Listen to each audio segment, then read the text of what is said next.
What's good, people? It's your man DL Saint with you and trying to make things happen, man. I came up with a title for the show, and yeah, I hope people like it. It's I really want to know podcast, so that's what we're doing right now. It's DL Saint. I really want to know podcast. You know what I'm saying? Get my little clap, my first greatest to cheer on that, and today we got my people. Hold on. Looks like we got my people. JSwans is going to join us. Like I said before, back in the day, we served the United States military together. We both were air traffic controllers, and we were like doing our thing, and we're both retired.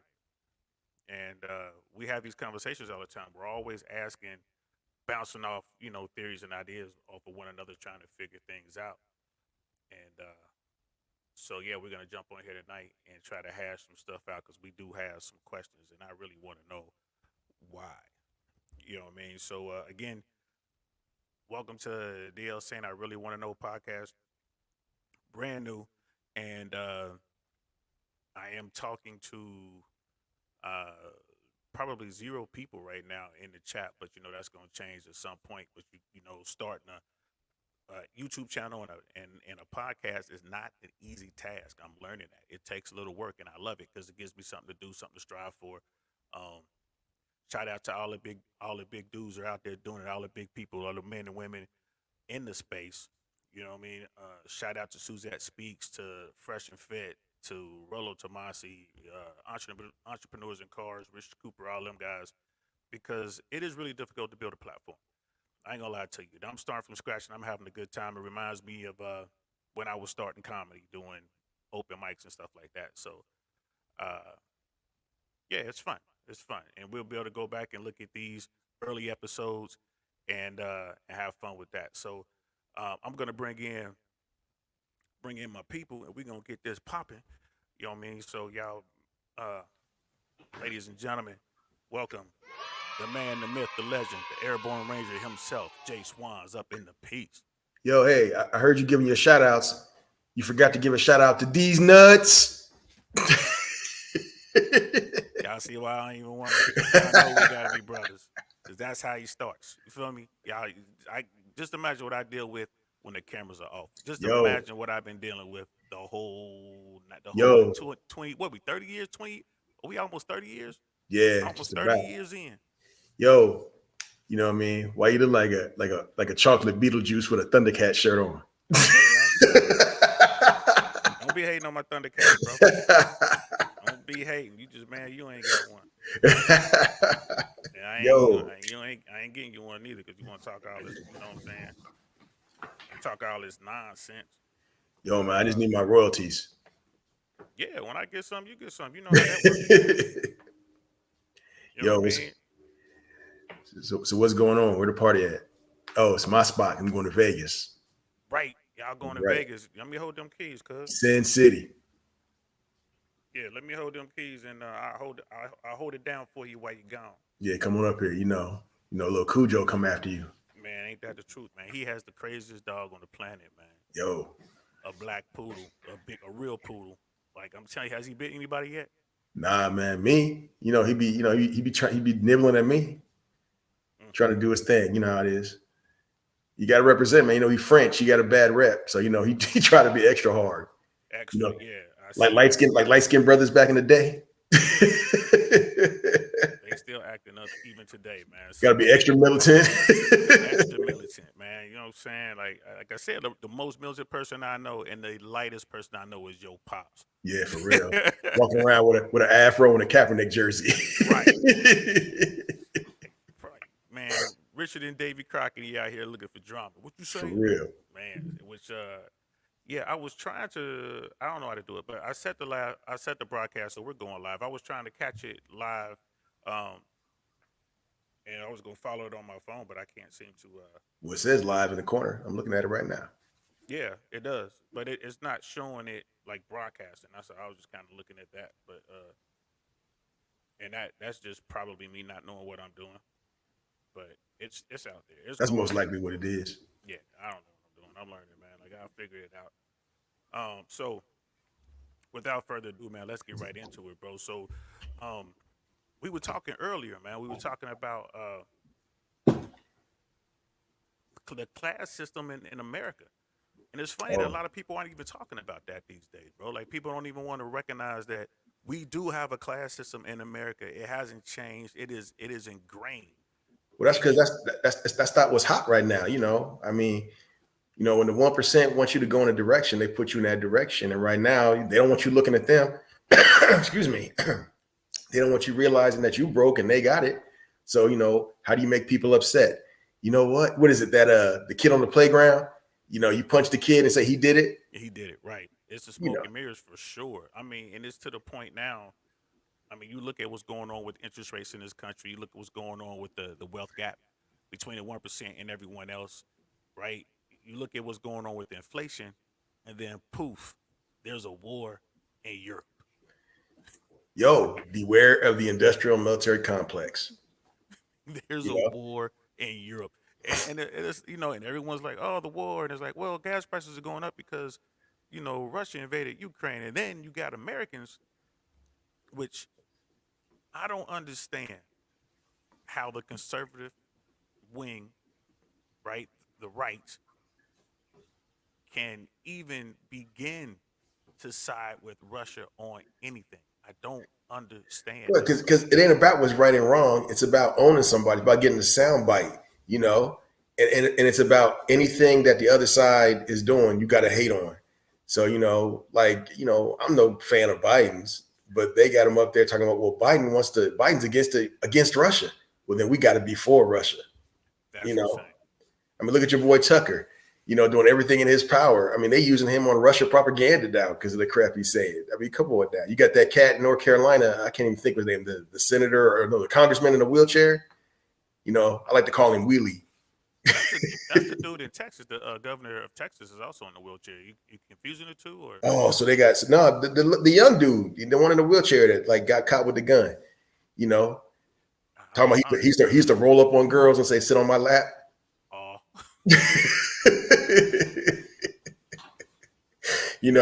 but he's talking about Zielinski talking about he's a thug. I'm like, the man, actor, you the, better roll your ass back at home. the little bitty actor dude is a thug. The guy who's trying to just preserve their sovereign nation. He's a Yeah, thug. Okay, that's what we call it. Yeah, okay. See, but because you keep up with this better than I do, man. I hey, don't even follow it right what's like Naya says, the air down there is different. For little people. now. It must be. And he's really little. But I mean, I got to give it to the guy. Like, here's a guy to went into a job that nobody really wanted, right? He managed to dislodge. You talking about the Ukrainian president? Yeah, I'm talking about Yeah, Zelensky. He was able to dislodge the pro-Russian government or whatever. Like because they had an election that was rigged, and then they were able through their court system to, I guess, have another election in which he won. So the guy's in office. He realizes he can't do anything that he promised to do. Because I mean, let's be 100 with it. All politics is corrupt to some extent, and Ukrainian politics, right, is like on the far no doubt. corrupt side, I mean, right? bro, what is it? What is it? Power corrupts, and absolute power absolutely corrupts. Yeah, absolute Yeah, power corrupts absolutely, and so he's trying to deal with this. He seems like a good dude. He's an actor. You know what I mean? Probably a little more liberal. He goes into a situation where there's basically a civil war in the yeah, southeastern region of the country, and he's made all these promises and he's trying to do the right thing, and he has to deal with Putin. Like, so when this invasion kicked off, I want to say the guy's poll numbers were like he was polling like below 30%. oh yeah. Now he's like George Washington. Like they love the guy, and how could you not love him? Man, he's there. Well, He uh, refuses to leave. well, unlike the Afghani president, when things started looking bad, that cat packed his bags and his money and bounced. Yeah, You his know, bag and everybody else's money. We out of here. this dude. I mean, if nothing else, he stayed in Ukraine, and then the president that was before him is actually out there on the streets. You know what I mean, running the battalion. Running I the mean, you got to battalion. respect that. You, You got to respect people that ain't afraid to fight, unlike some presidents that we know. yeah, and not just the dude with the red hair. You know what I mean? No It's a doubt. lot of them. These are men. Like these are men. Like someone invades their home. And these men, like the butcher, the baker, the candlestick maker, they go pick up AK-47s, Yeah. and those who can fight are making Molotov cocktails at first. You know, Now what are they you got supposed to do? javelins. You know, you can't go up there and be like, hey, my foot hurts because of bone spurs. Hold on, let me do it again. Let me do it again. Let me do it again. Yeah, yeah. Bone spurs. Bone spurs. I'm Right? just saying. Right. And I'm it not really calling. was. I'm not calling nobody out, Richie Rich. Yeah, Richie Rich know what time it is. You know what You I mean? know, I'll call him out in a heartbeat. The man didn't want to go fight. I understand that, but don't open your mouth towards those of us who did serve. thank Right? you. What But you that's you know said, that's yeah. that's my personal. That's another subject. I don't know if we want to start. I don't want you to be ripping off your Lionel shirt and I'm you saying, know. don't be mad. Shoot. If Richie Rich were a Thundercat, he wouldn't come when the Eye of Thunder would show up. That guy No, be out somewhere else talking about, ow, ow, my knee hurts. exactly. Sorry, Lionel, can't Tell help me I you got a out. cramp. Right, got a cramp. Always I, showing up after we done beat everybody. I'd have been there, but Right, my leg hurt. right. But yeah, Zelensky, dude, he's coming across like a man. You got the mayor of one of the cities. I want to say the mayor of Kiev was the professional boxer, the world champ. I know you're talking about. I don't know if he was the American. I think He's that guy, but whoever he is, he's out there making it Yeah, he's happen, a mayor. He's out there fighting. fighting. Yeah, he's Right. out there actually fighting. Trigger pulling. So you got to respect that. And American citizens here. Most people here. I think. Okay, I want to say that most Americans would fight for their homes, but I don't know. I think there's a lot of talk. A lot of people talk about it, but not too many people are really about it. I think the majority of Americans would bow down. It's there are not a lot of real hard men left in America in the West, and Because they I don't spank their kids because they didn't get spankings. That's why. for whatever reason, you can pick your reasons. No spanking, timeout. Everybody gets a trophy. Pick your poison, but there are some who will, and I think what it boils Yeah. down to is if America was facing the same kind of threat, like if someone were invading America, the the low percentage of people out there, the warriors, for lack of a better term, would Yeah. step up, and that would rally all the sheeple. All the sheeple would get behind these wolves, and then they will go out there, and once they get a little taste, once they cut their teeth, then they'll go ahead and then fight. But I still think 40% of the country would just be like, hey, let's Just just give it up. it ain't got nothing to do with me. Right. I Let's just think give that's it what up. most. I think that's what most of it would be. It ain't. It ain't happening in my hometown. Right. Right. And I agree with you there. So you got those who fight and those who won't. You know what I mean? The people in the hoods, they gonna fight. You know what I mean? That's what they used to do. And the people in the rural areas, like the real rednecks, you know what I'm saying? The guys out there living on the land out there in flyover country in Montana and the Dakotas, them guys will fight. Yeah, Right? yeah, The guys in the hood will fight. yeah. But the But cats in the everybody else, suburbs, right. the Santa Clarita Valley. Let me ask my wife. She says I can't go outside. Yeah, she said I can't play right now.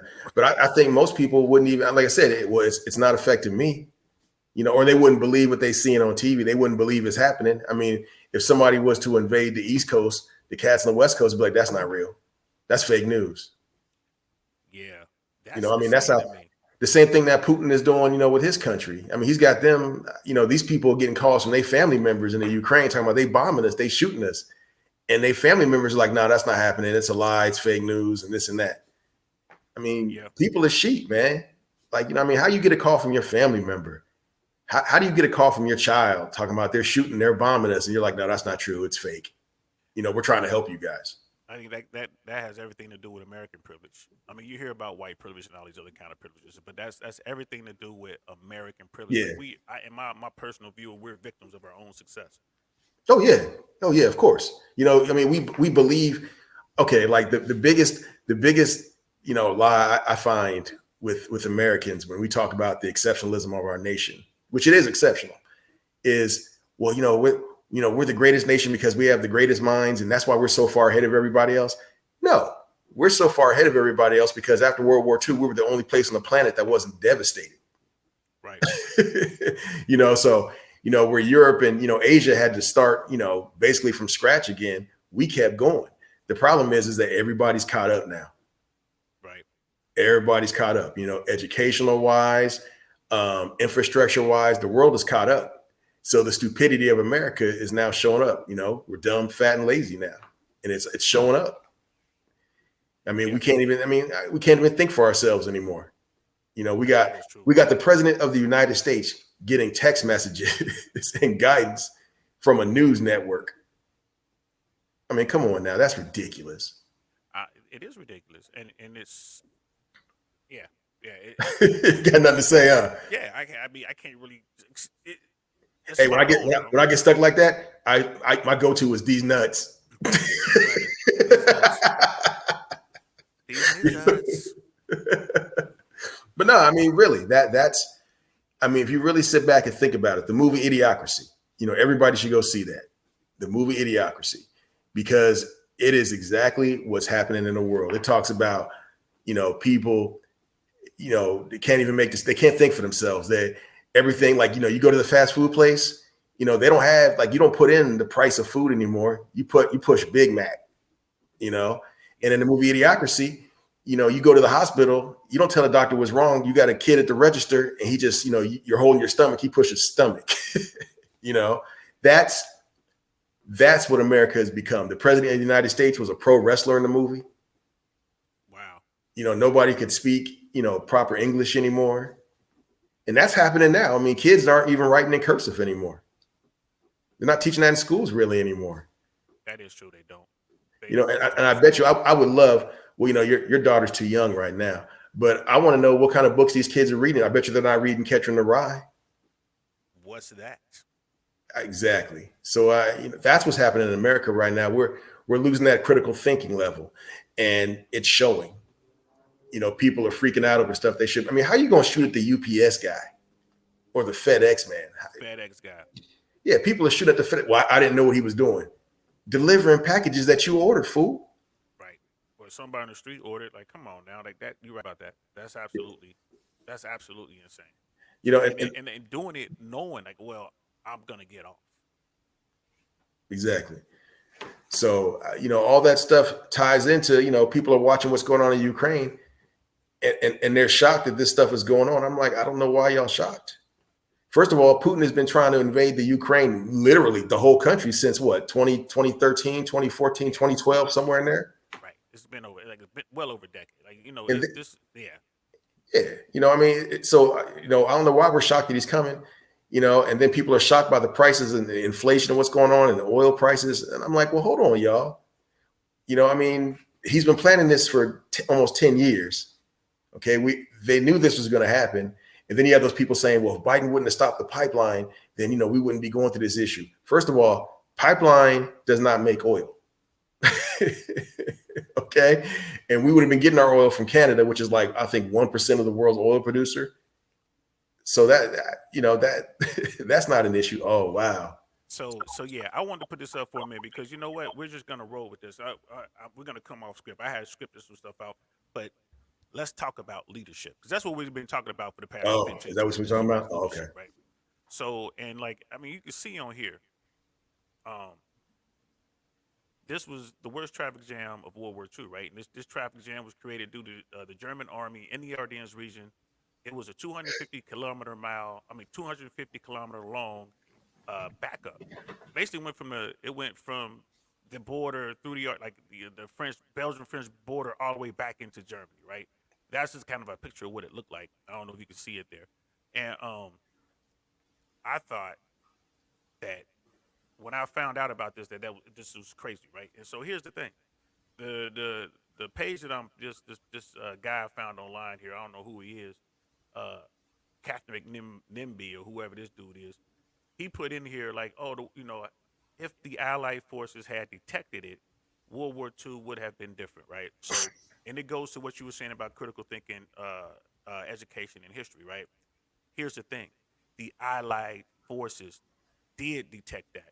A French reconnaissance plane reported that traffic jam to the high command. Yeah, we talked about that. We talked about how that was just a mess. It was just a mess. Now, here's the thing: the general, right?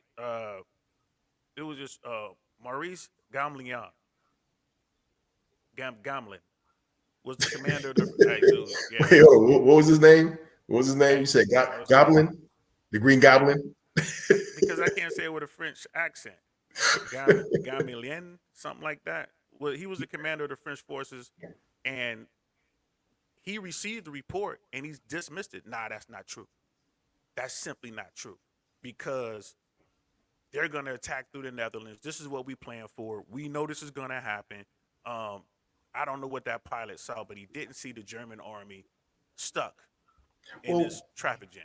we talked about theories on that. I mean, I told you my theory is that between World War One and World War Two, they lost a lot of leadership. I mean, they were promoting people based on, my daddy is this person, and so therefore I need to be this rank, that sort of thing. I mean, I know some of these guys were going through West Point and this and that, but let's call it what it is. They weren't all going through West Point with the same level of scrutiny. You Okay. know, Yep. if you were a senator's son or somebody like that, and somebody had enough bread, you were going to be an officer. So you had a lot of those kind of officers throughout the world because that's when they were back when they were wearing feathers on their hats and the pomp and circumstance type things. So I think that was part of the problem with that because you didn't see really good leadership. You had MacArthur, in the Pacific, but you didn't see really good leadership until later in the war.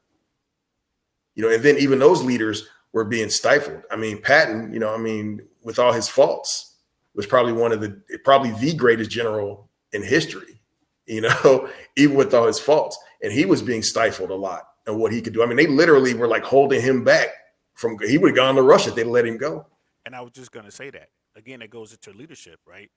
Here we are, all these decades later, Patton was right. Hey, in the World War II, we know the Russians going to be a problem. We know that Stalin's a problem. We got the army here. They got their army here. Let's go ahead and get this done Yeah, now. he said rearm the Germans and turn them east. I mean, the Russians were a problem. Like I said, they were a problem at the end of World War II. They were a problem unofficially in Korea, with the Chinese. And they were a problem in Vietnam and been a problem since in different parts of the world. So, I mean, I'm not an advocate to go fight, let's go get Russia because, just like Putin's doing now, Russia got nukes. Now he's threatening to use them, which I don't know why we're nervous because we're the only ones that will actually use a nuke. Right. And the world And I say that because we've already done it before, Yeah, and Putin knows that. Like we won't hesitate to drop something on him. So I mean, but like the whole question here is, or the point I'm trying to make is, look what ineffective leadership can do. So we look at our leadership here in America, like our leadership within the civilian world, like our in Washington, Yeah. right? Look at the White House. Look at the White House. There is no real effective leadership coming out of D.C. Why Well, do you think that is? that's because they don't elect leaders anymore. It's a popularity contest. It's a popularity contest. It's not about what you can do. I mean, think about it. What is the platform? What is the GOP's platform right now? What's the Democratic platform? Nobody. See, they'll say, well, GOP, they're all about, it's all about what is it? Immigration and law enforcement. Okay, let's take law enforcement. The GOP supports law enforcement that do what they want them to do.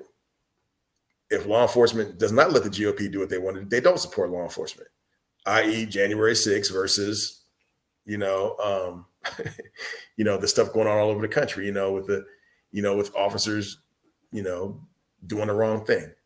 We support the blue when it benefits us and we don't, which is human nature. I mean, I support officers when they're doing what I want them to do, and when they say I'm doing something I'm not doing, i.e., if I'm speeding, I don't support the blue because I don't want that ticket. I mean, that's human nature. But people have become so polarized because of the lack of leadership and lack of direction. They just kind of go with whatever the wind's blowing. That's the way they're going, and Well, that's the problem right now.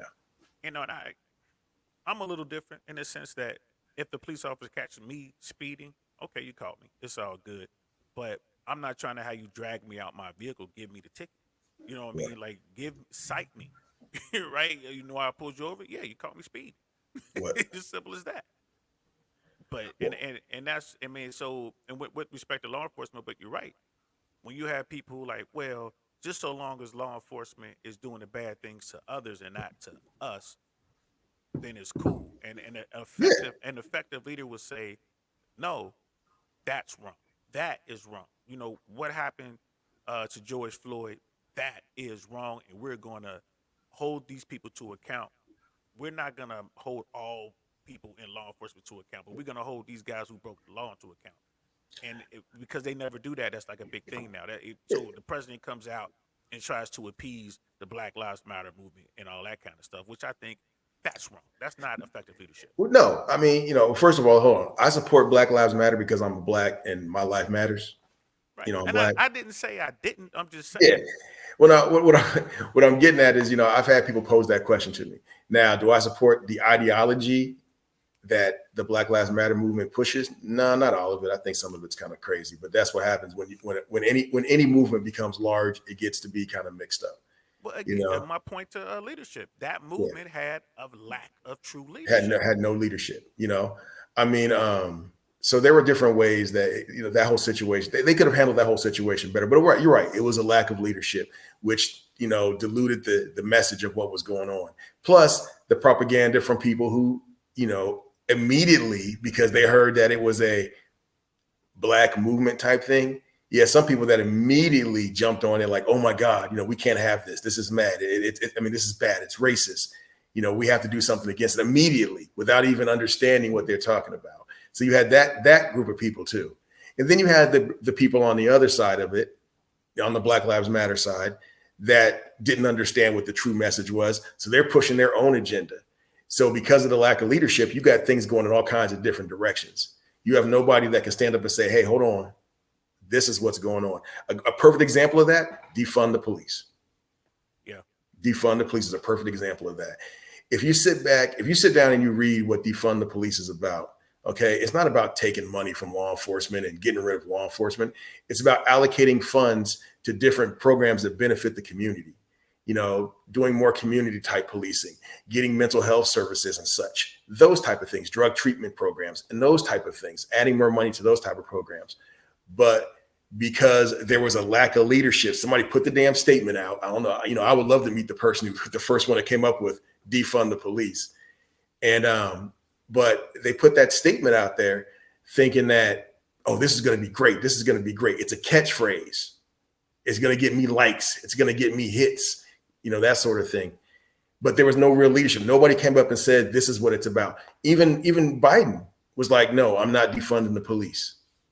But I've never seen where he actually came down and said, this is what defund the police means. This is just a catchphrase. I mean, defund the police became such a big thing that they had a vote on it in the Senate. A GOP senator actually thought that he could get Democrats finally on the record saying they want to defund the police. And they had a vote.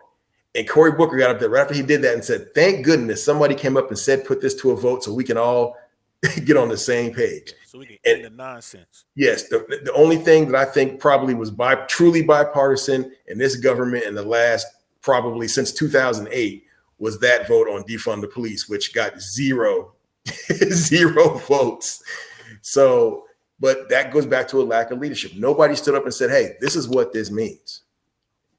And that's the problem. I mean, and that's a political lack of leadership. I think that's why you're seeing all this division in the country, partly because there's a lack of leadership.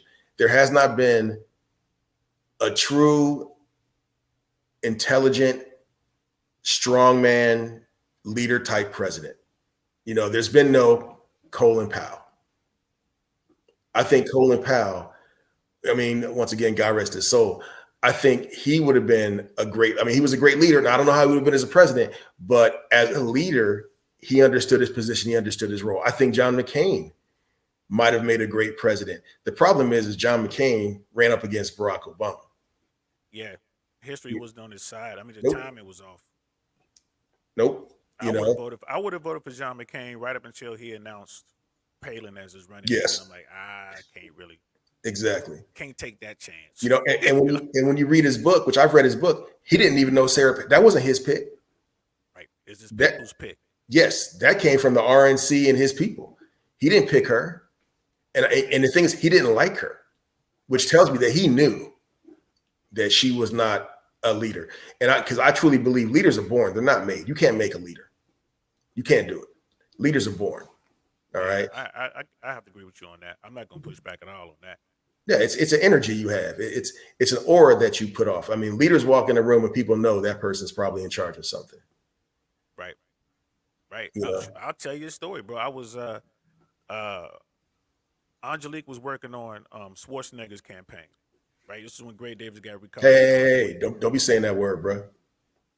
What campaign? No, sports is. Ah, come on. Aren't he good people? He good people. Hey, talk about leaders. You know what I mean? You see how he's reacted to what's going on. Yeah, and how he's reacted to Nazism. I didn't think much of him as a governor, but as a leader, you know, and there's a difference now. Okay, like people, you know, because people get on here like, well, you know, Schwarzenegger did this and did that. Okay, first of all, Schwarzenegger was an actor that ended up being governor.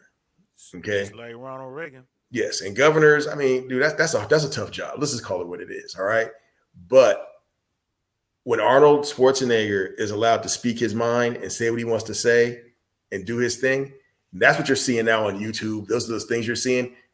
That's where he's showing his leadership. You know, and there's a difference in that. You know, that's where he's showing his leadership. You know, he's not a politician. Right. And to finish the story, he just won the election. And it's to your point where when you walk into the room, people sense certain things. Angelique was like, hey, come down. Like all the people who worked on the campaign were there. She was like, well, come down. And in order to get in, because that was the hottest ticket in LA, in order to get in, you're going to have to volunteer, basically. So I put you down as a volunteer. You're going to volunteer. Okay, I know politics. You know what I mean? So I went from just being the volunteer that only she knew to being the guy in charge of security at the door, deciding who gets in and who gets out. It was me. I had an entire security detachment. I had armed guards under me. Wait. This is a GOP Republican convention in, like, you know, the mid 90s, late 90s. So he's the only brother in the room, and they was like, put him in charge of security. Keep your enemies close. Keep your friends close. Your enemies close. And what it was just a lack of leadership at that position. The one place that should have been secure, the most secure spot, was where I was standing. Dude, I had passes to get into the family suite with the governor-elect. Right? If you were there, I could have put a pass on your wrist, and you could have walked up into the governor's suite with his family. Now think about that now. Nobody knew you from Adam. And they putting you in charge of this stuff, which that shows the lack of leadership in that room. I mean, really, that shows the lack of leadership in that room, because that's something that should have been vetted. If nothing else is worked out, that should have been worked out first. All right. But it seems to me like they were more concerned with the how things are looking, you know, make sure the decorations are right, make sure the camera angles are right, because there's nobody in charge. Make sure I'm the dude that's looking at the VIP list. I'm the guy because the person in charge just gave me the clipboard, gave me all of the wristbands. They were like different colors. I was the guy. And What was funny is Angelique and her people couldn't get in, and I stood there for a minute and I wouldn't let them in. And she was like, I'm like, hey, wow, go ahead and let them in. And it was hilarious. She's like, I can't believe this. And I was like, but it goes to your point, right? We're military guys. I walked in and took command, point blank, period. That's all I did. I walked into a situation like, this situation is not working, and I took command. Yeah. And guess what? It worked fine from that point on. Once people aren't used to that. I mean, they're not used to, and this goes back to that, you know, how men are being, you know, men in general are being raised, you know, how men in general are being taught to react. Because, you know, like, you know, when I saw Pygmy, you know, we were talking about this stuff, and he kept talking about we're brag babies. You know, brag babies are different than other cats in the military, because you're taught to lead from day one. You know, I mean, you're a paratrooper. You know, there's a stigma, and you know, and I really believe this, and this is something that I've kind of been looking at a lot, like special forces training. All right, I really believe if you take anybody and you put them through a little bit of adversity, and then you tell them you're special and you're better than everybody else, they'll believe it. and they'll go further in whatever it is they're doing to prove that they're better than everybody else. They'll walk around with their heads in the air. And the reason I have this thought process now is because I was having a conversation with my son who's in the Army and some of his friends. And the guy was talking about, I hate being. Wait, you talking about my favorite leg in the whole wide world? Yes. I can't believe you had a leg, bro. You had a leg. I'm waiting on the DNA tests because something ain't right. But talking to them about it, and one of the guys is saying, he's like, I hate, he said he had to do some training and he hated going to Fort Bragg. And I'm like, why? Bragg is great. He's like, yeah, but those guys he's like, they're all arrogant. They all think they're better than everybody else. And I was like, because they are. Absolutely. Because they're airborne. And he was like, but that's the mentality that they project. And you carry that throughout your life. I mean, you do. You being airborne is like, like saying you're a Marine. Marines are all little guys that think that they're 6 feet tall and, all muscle. But they can shoot. Yeah, they can shoot. Then they all get fat and get diabetes when they get out. They can still shoot though. You just roll a fat butt somewhere, man. Put them on a position. Plenty of ammo and water right there, and give them their weapon. Give them that right. Give them their weapon, some water, and a bag of Cheetos. They be on it. Oh no, I'm sorry, a box of crayons. I don't want to offend nobody. A box of crayons. And that fat dude is not going to be able to displace. You ain't going to get him to move to any flank. He's right. He's here. This is where he's going to be. You got a box of crayons and you got 7 bullets. There's 200 of them coming. Hold them off. They'd be like, whoop. That's right. They'll grunt at you like a good Marine, whatever that means. And they'll do their job. The noise they make. Exactly. So, any Marines watching this, I love y'all. I'm just being 100. You know what I mean? Y'all know what it is. Yeah, you guys are super smart. We know. Yeah, they know what it is. They know what it is. And it's just any recon Marines watching this, man, shoot him first. All right? Him first. Hey, I know how to get out of that. I just hold up a cherry crown, the red crown. Yeah, they'd be like, oh shit. He's good. Come on, dude. Ceasefire. He's good. Why are we stopping? You see that red crown? It's all good. But again, I mean, all jokes aside, it's all about leadership. And that was just an example to your point. Like I walked in and took command. That's not the first time I've done that. That is not the first time. Like these political events are so unorganized, right? And so lacking in real leadership. They have leaders there. There are people walking around barking out orders or whatever, but they're like corporate people. Yeah. They're in charge because they want the title. And that's a different leadership. That's a different style. And that's what we have, I guess, in DC for the most part. Yes. Yeah, because that corporate leadership thing, I mean, if you think about it, a lot of corporations now are sending, their managers and such to those military style, leadership training camps. The downside of that is because military leadership is so much different than corporate. I mean, I know this for a fact now, because I've been an air traffic manager. And, the stuff I can say to people in the military, I could tell somebody they're stupid. What is your problem? You're stupid. Why would you screw this up? And be direct with them. Okay. And I'm not trying to insult somebody like that. I'm just frustrated and I'm venting my frustration. Okay. And, and me, I would apologize. Like, I didn't mean to call you stupid, but this is some stupid shit you just did, that sort of thing. I mean, what did I call you when you first got to the unit? You said, man, you are Adonis. Yeah. And then once you woke up, what did I tell you? Don't be a stupid fuck. Yes. You know what I mean? Don't be a stupid fuck. We ain't got time for that. Yes. Get it together. Exactly. And that's, and I learned, I mean, because I learned my leadership training in the military. So I carry that over into the civilian world, which when everything's working fine, the civilian world loves it. And they love it. But the moment that there's a bit of pushback on the other side, they cut you loose because of the liability of it. Yes. And I understand that, but it's definitely a different style of leadership. And then I go back to this. You can't teach leaders. You can teach managers. You can teach someone to manage something. I mean, that's not hard to do, but to teach someone to actually lead, leaders take over in chaos. Managers manage paperwork. Right. And what I found with leaders, true leaders are not afraid to make a decision, and they are 100% or a mistake. And they are 100% accountable.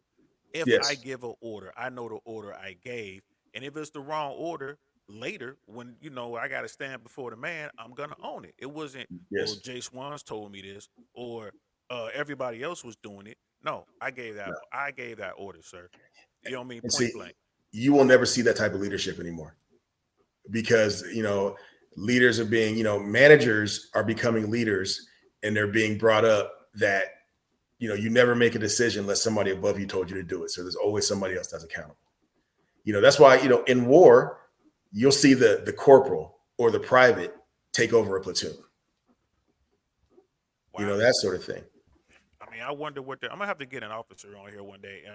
I want to get like a Greens to Gold OCS officer, and then I want to get a West Point, Naval You Academy gotta officer. explain the green to gold or West, you gotta explain the differences. Now you're talking about it. Okay, so Greens to Gold or OCS. OCS in the United States Army is Officers Candidate uh, School, right? It's school or selection. Officers Candidate School, I believe it is. So in the Army, in the rank structure, you have commissioned soldiers, commissioned officers. Like they have a commission that comes from the president, actually, right? It comes from the Yeah. Pentagon. It comes from the Pentagon, which they are officers. As you hear, your lieutenants, your captains, your colonels, your majors, and whatever, up to general and all that. NCO stands for non-commissioned officer. So your regular guys, just NCO. Like you don't go to college and ROTC and all this other kind of stuff, or go to the schools, the academies, or go to one of these special programs. You're just a non-com or an Yeah, NCO your leadership training comes from your experience. from your experience, and Yes. you also move up the ranks. So for every officer, there is a non-commissioned officer counterpart. Right. Yes. So when you talking about your generals, you got a general, and then you have a Sergeant sergeant, majors. sergeant majors, and you have various levels of that, and then Yeah. on down, a company commander, you'll have a first sergeant, and all the way down. So you're the lieutenant, and you're the platoon leader, and then you're gonna have a platoon sergeant, the NCO that's in charge, platoon with you. Yeah. So it's a pairing all the way up, and good leadership works well when the NCO and the officer click. So when you watch Band of Brothers, for instance, that one of the best series I've ever seen in my life. Oh yeah.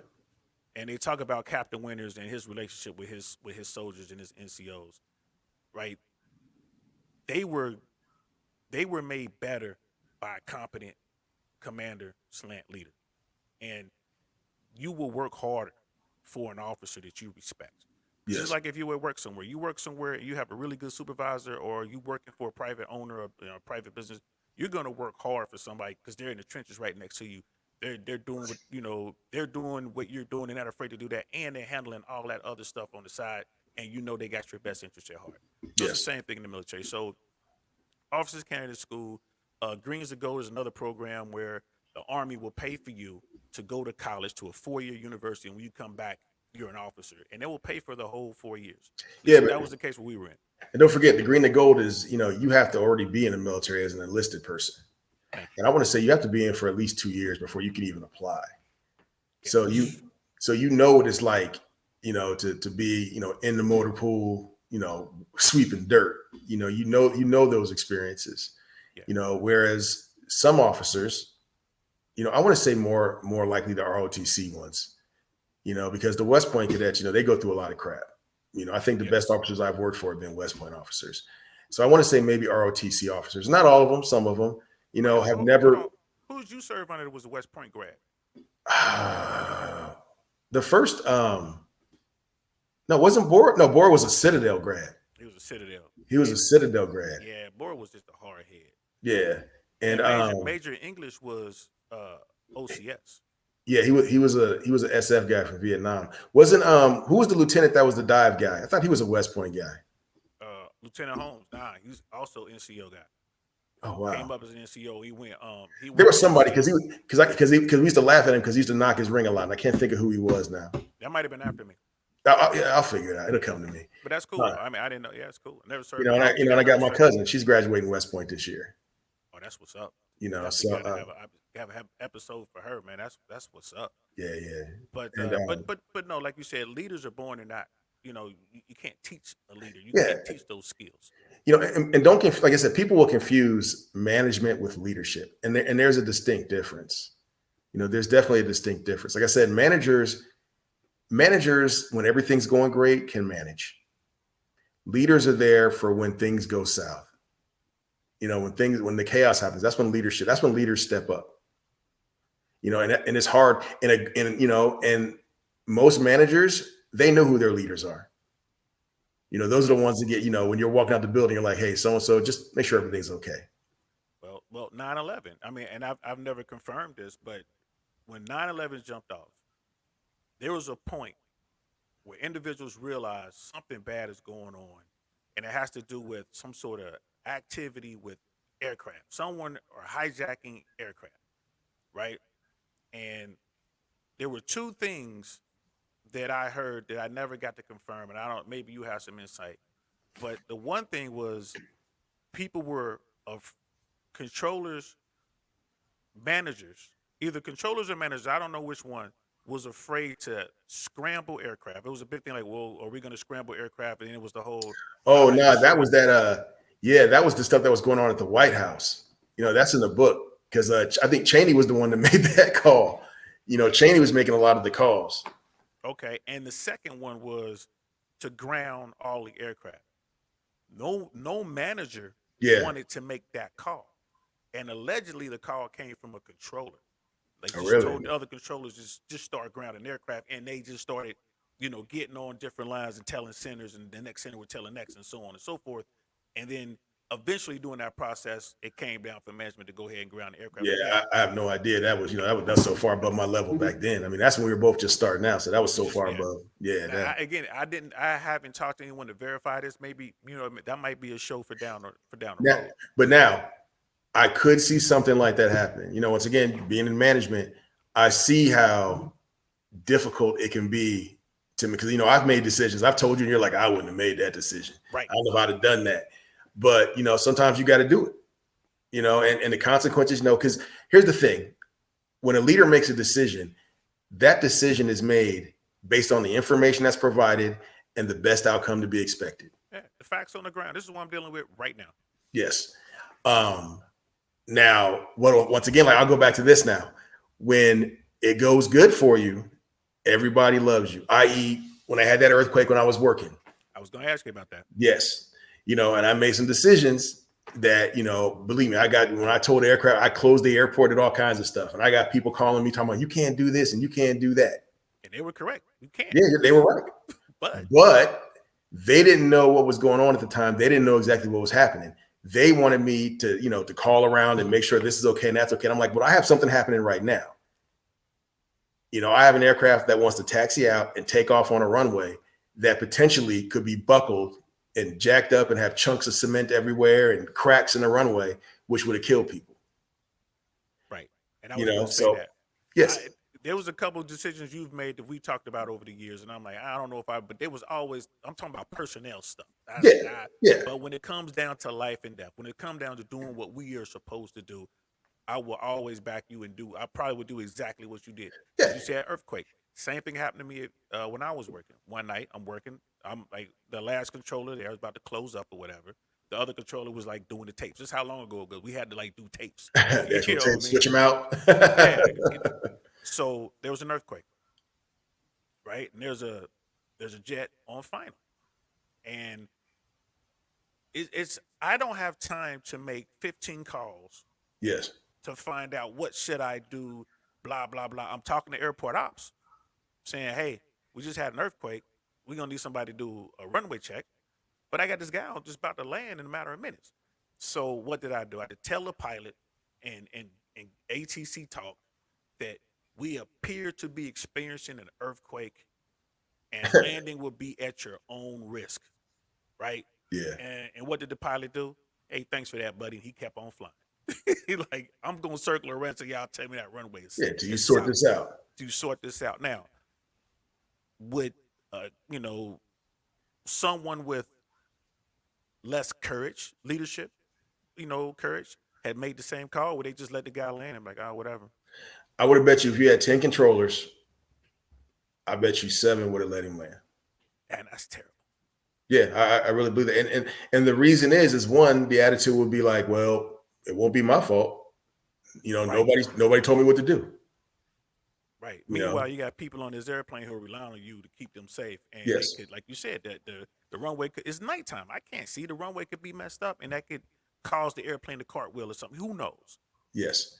I mean, you don't know, so you make your decision based on the information you have in front of you, and if it goes south, because you notice I never really got in trouble for the decisions I made. People were just upset that I would make those kind of decisions. Right. How dare you? Yeah, but don't forget, I also got an award for that, and and all kinds of kudos and everything else. But I got my butt chewed, for that first 24 hours after I did it, they were chewing my butt.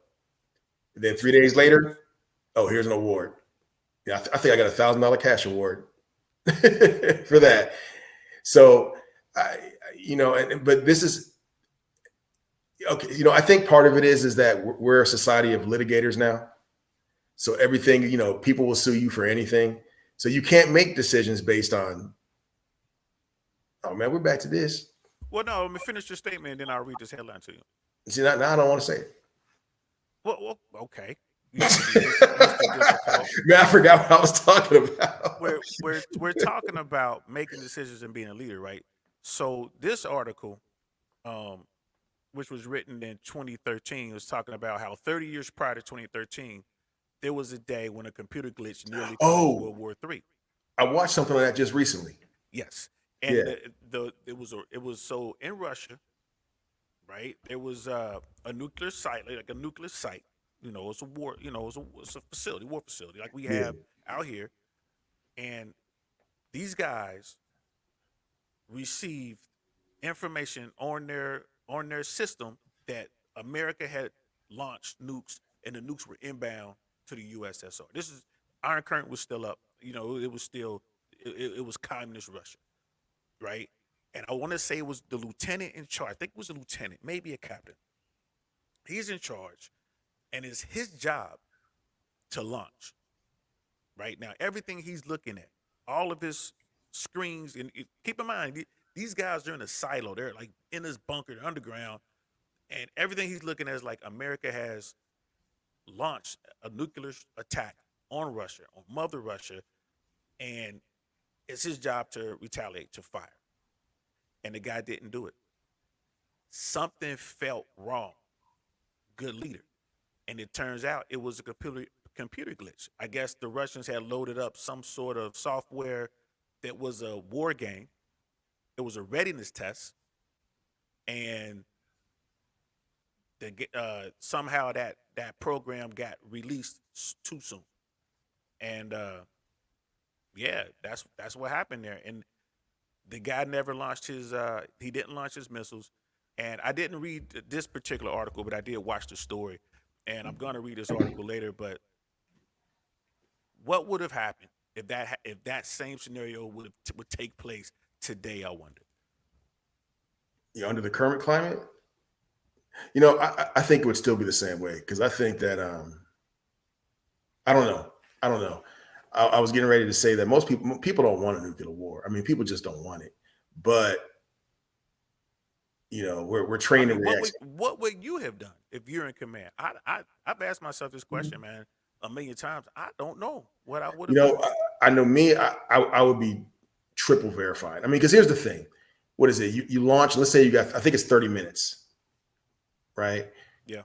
Um, At least back then it was definitely 30 minutes. It may yeah. be less now. So I would take 25 minutes verifying, because either way the missiles are gonna fly. They're gonna get out.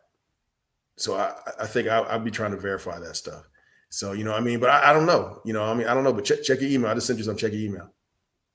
All right. My phone is hopefully it's still working.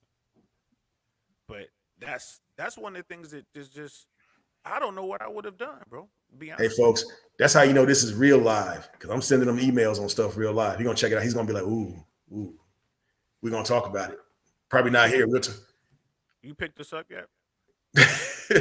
Nah, man. That's I already got one. I got two. I'm I thinking. mean, I got that. I got that. I mean, it depends, man. Hey. We'll talk about this. We'll talk about this. That's nice right there. You see the price though? I did not. I did not. So He- okay, ladies and gentlemen. You're gonna come back and watch this later. We are definitely two Second Amendment guys. no doubt. And we are in Florida, so the Second Amendment of Florida is riding high, boy. He's I'm looking for the price. I don't see it. he's asking Oh, 1,100. I see it. I see it. I see it. I see it. Yeah. Oh man, that's a deal. We're gonna talk later offline. Yeah, we're gonna talk about that one. It's That got might the, have. it's got the old school on there too. Yeah, that might have to happen, man. We might have to go ahead and get that one. Yeah, You no know what I'm doubt. saying? But now I don't know how that would play out. I mean, because as a society over the last 50 years, I think we've gotten dumber. Oh, And absolutely. and we talked about this a little bit, I think, on our last time we was up. We're not doing math in our heads no more. There's no more critical thinking. You know, they've taken a lot of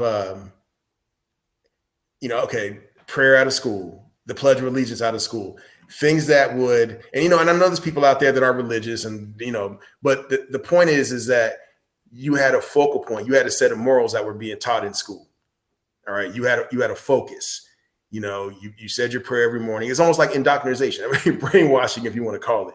But there was a common thing, and that stuff's been taken out now. It's been replaced by, little Johnny can never do wrong. Your teacher's lying to you. The teacher doesn't know what it's being. There's no common focus anymore in school. The Pledge of Allegiance. People are like, well, they can't just force you to pledge your allegiance to a country. You're not. I mean, you are, but look, what you're doing is you're getting these kids focused on a common goal. They're learning that their country is the greatest country in the world, and they should be willing to, be proud of that and support it. Kids aren't being taught that anymore. There's no focus. So now you got chaos.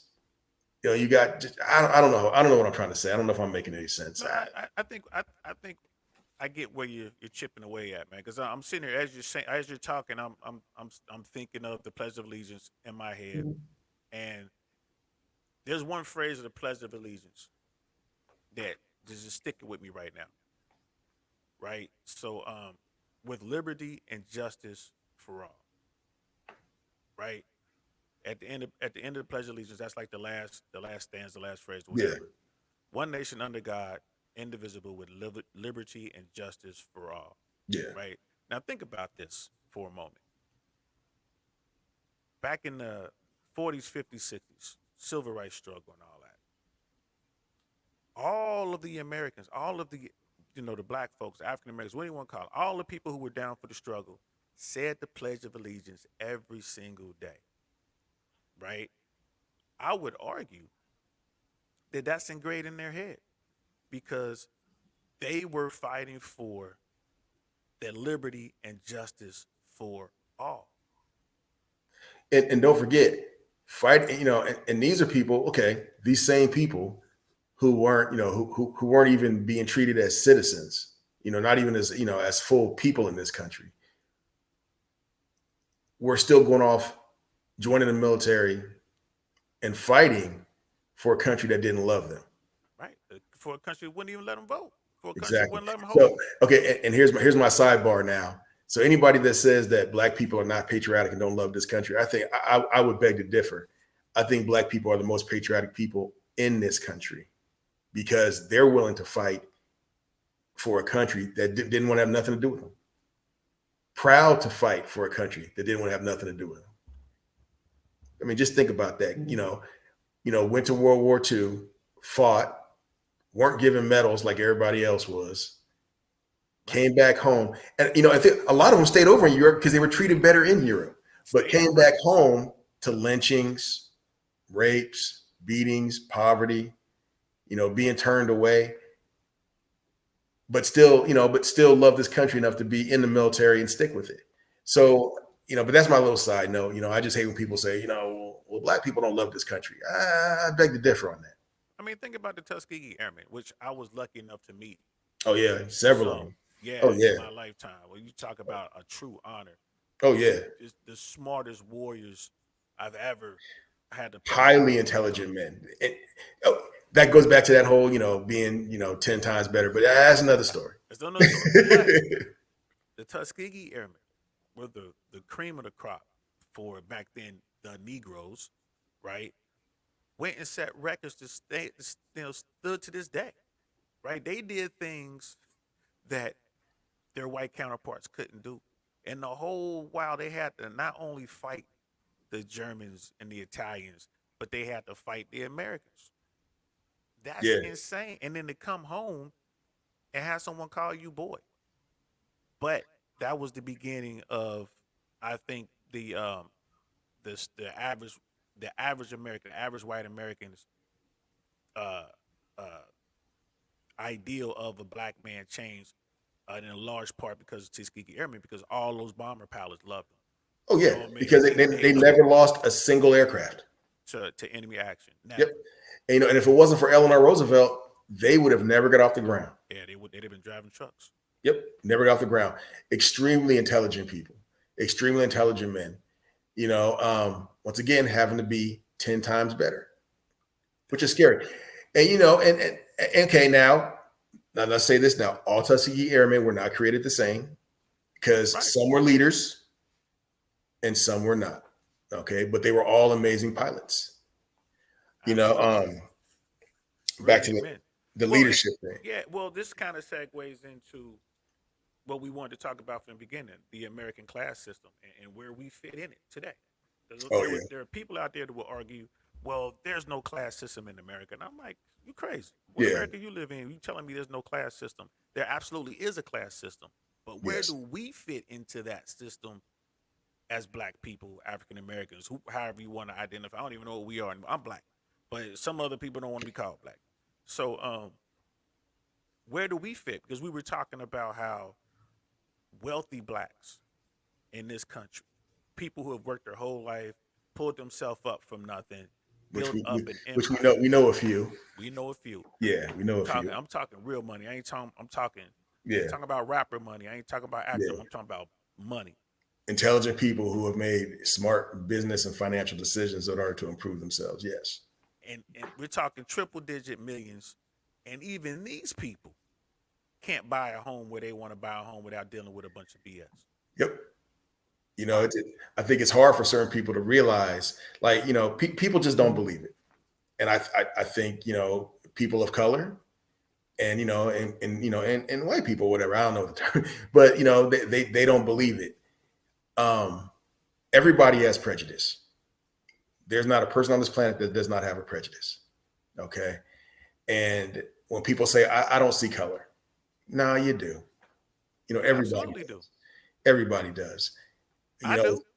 Yeah, exactly. It's how you deal with it. It's how you deal with it. And as far as where people fit in, people will always find a way to, how can I put this, to make themselves better than you. Okay. If they can't do it financially, they'll find another way. My wife and I, we've lived in some amazing homes and some beautiful neighborhoods. And, and whenever we've gone to these neighborhoods, we've always been the youngest, and people look at us like, oh, you're here, sort of thing.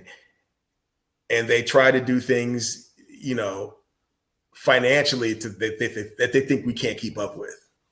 And it's like, oh no, we could play with you. Don't play that game. So when they can't do that, that's when it's like, well, they're black or they're kids or whatever they're going to say.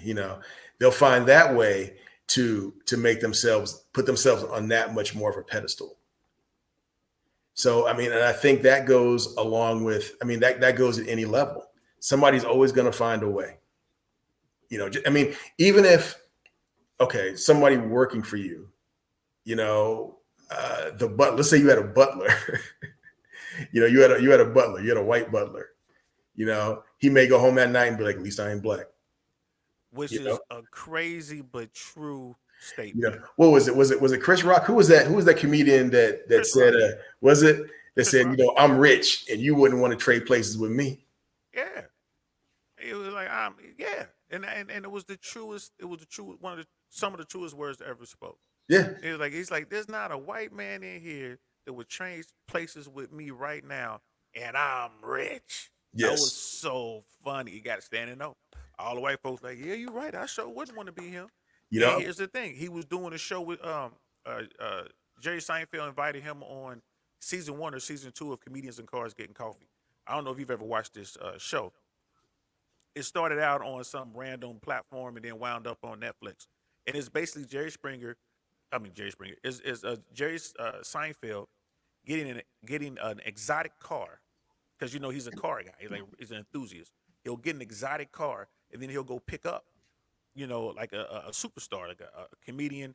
There's mostly comedians, and then he started to incorporate actors. And at one point, he brought on a YouTuber, which you could tell he hated. He only did it once, but he goes to pick up Chris Rock, and they're riding around in this real exotic. I want to say it was a Lamborghini, like a 1960 something. I could be wrong on the car, but it was something real exotic. They're in the Northeast. They're driving, and they get pulled over. And dude, I'm gonna find it. I'm gonna find the episode. I'm gonna send it to you. They got pulled over. Seinfeld is like doing all this kind of stuff, moving, putting his hands in places, and Chris Rock was like, "Man, sit still."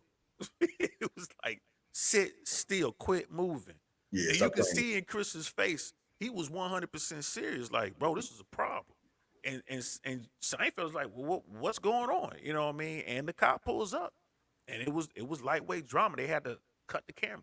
They had to edit a lot of that out. You know what I mean? It just goes to show that no matter how wealthy you are, at the end of the day, you got to get in your place as an American. Now, what I'm wondering, and I wish I had some live subscribers online, and hopefully, once we build this up, we can have this conversation with folks. We can revisit this.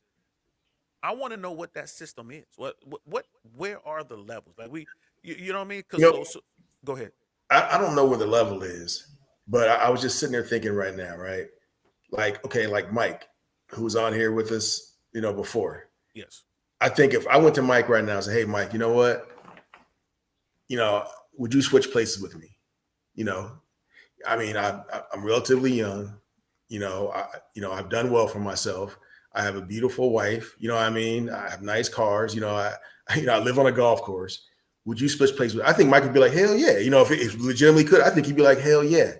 Now, if I went to somebody my age or older and said that same thing, I bet you they would say no. Yeah, but like, wait, you mean I get all your money and social status, but I stay white? No. No. You got to be black. Yes. I think you're right. I think they'll pass. And I was gonna say that too. I was like, when you said it, I'm like, I think Mike would absolutely jump the chance to switch with you or me. But that's a different generation, and they look at it. They look at the world differently. By the way, I was texting Mike yesterday. We're gonna tighten up and get the footage and all that, and we'll figure out what we're gonna do with that later. But he reached out to me. So and what up? Shout out to Mike, comedian down in Sarasota, trying to make things happen. Is also like a tech guy. He's like jack of all trades. Pretty cool cat. So, and he's white. Well, he's red hair. What do they call him? Ginger. Gingers. He's ginger, but real cool guy down there. And side note, yeah, he took my offer. Word? Yes. All right.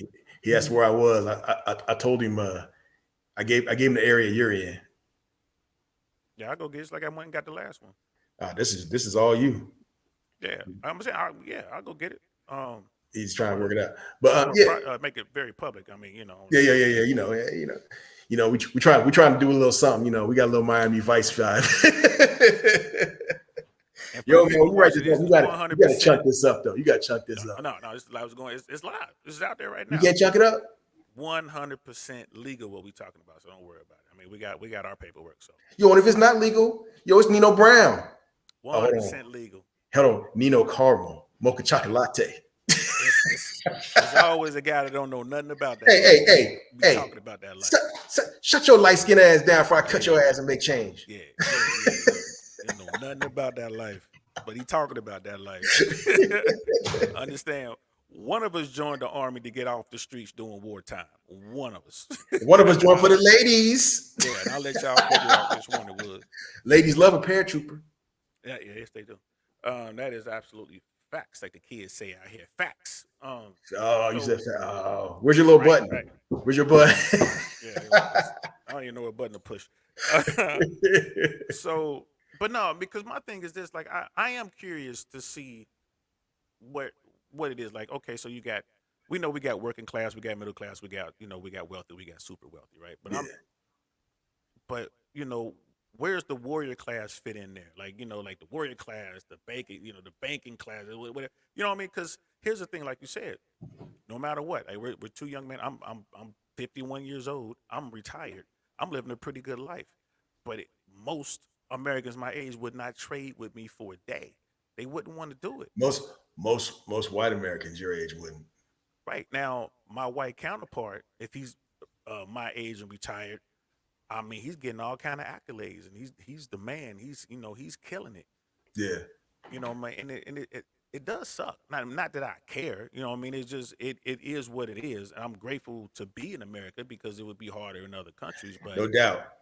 People that haven't been to other countries. I find it hilarious when you hear about these college kids. Like, socialism is really good because of this. I'm like, no, yeah, you get some benefits. Everybody gets the same thing, right? Whatever, however that's social. But the problem is, just know you don't get to say the things you want to say. You don't get to do the things you want to do. I always tell people, man, you know why America's great? Because I could go get Chinese food at 2 o'clock in the morning through a drive-through, and I could drink right, the water out of the sink. right, That's why America's great. Most places you can't do that. right. I mean, And then you get the people say, well, being black and blah blah blah. Even being black in America, like I think right now, this time is probably the best it's ever been. Now I could be wrong, but I'm looking back through history. Hell, up until the 70s, and I think I'm being generous on this, they were still lynching folks and getting away with it. 80s, man. I want to say the last. If you look, well, I know when I was in the 80s, there was a guy who was lynched. He was murdered, and then they lynched his corpse. He was stabbed to death, shoved him into a trunk. Rigor mortis set in. They pulled him out of the trunk, wrapped a rope around his neck, and then they lynched him from like a little tree. That was the 80s. Well, hell, Ahmaud Arbery. Right. You know what I'm saying? That They was ran a definitely dude the down 80s. and shot the brother, and then almost got away with it. Talking about what we was doing a citizen's arrest, and almost got Yep. away with it. You know Almost what I mean? got So they away didn't with put it. a rope around his neck, but damn, Boy, you it know, was a guy in Texas that they tied to a truck and drugging. Yep, South drug him Texas down until there. he came apart. Exactly. That was the 90s, if I'm not And mistaken. there you go. And see, I think the difference now is that we have social media. You have people that, if you really want to immerse yourself in how bad America is, you can. You can go on YouTube and find out how horrible America is, and you could immerse yourself in that completely. Or you could immerse yourself in America's never done anything wrong, and we're wonderful, and this and that, and there's never been anything wrong. It's all about your bubble, and I think that's the danger of social media. You can find crazy. If you're crazy, you can find other crazies. That, Yeah. that that crazy girlfriend that everybody's had that wants to chase you with a knife. Believe me, she got a whole crew online. She got a whole following of little crazies. So, but that's what America is now. America is great. It really is. I think times are better than they've been. People are like, well, there's all this racial divide. Once again, get off YouTube, get off Facebook, go outside, which is something that people don't do anymore. Go outside and talk to your neighbors. Do you have some racist neighbors? Yes.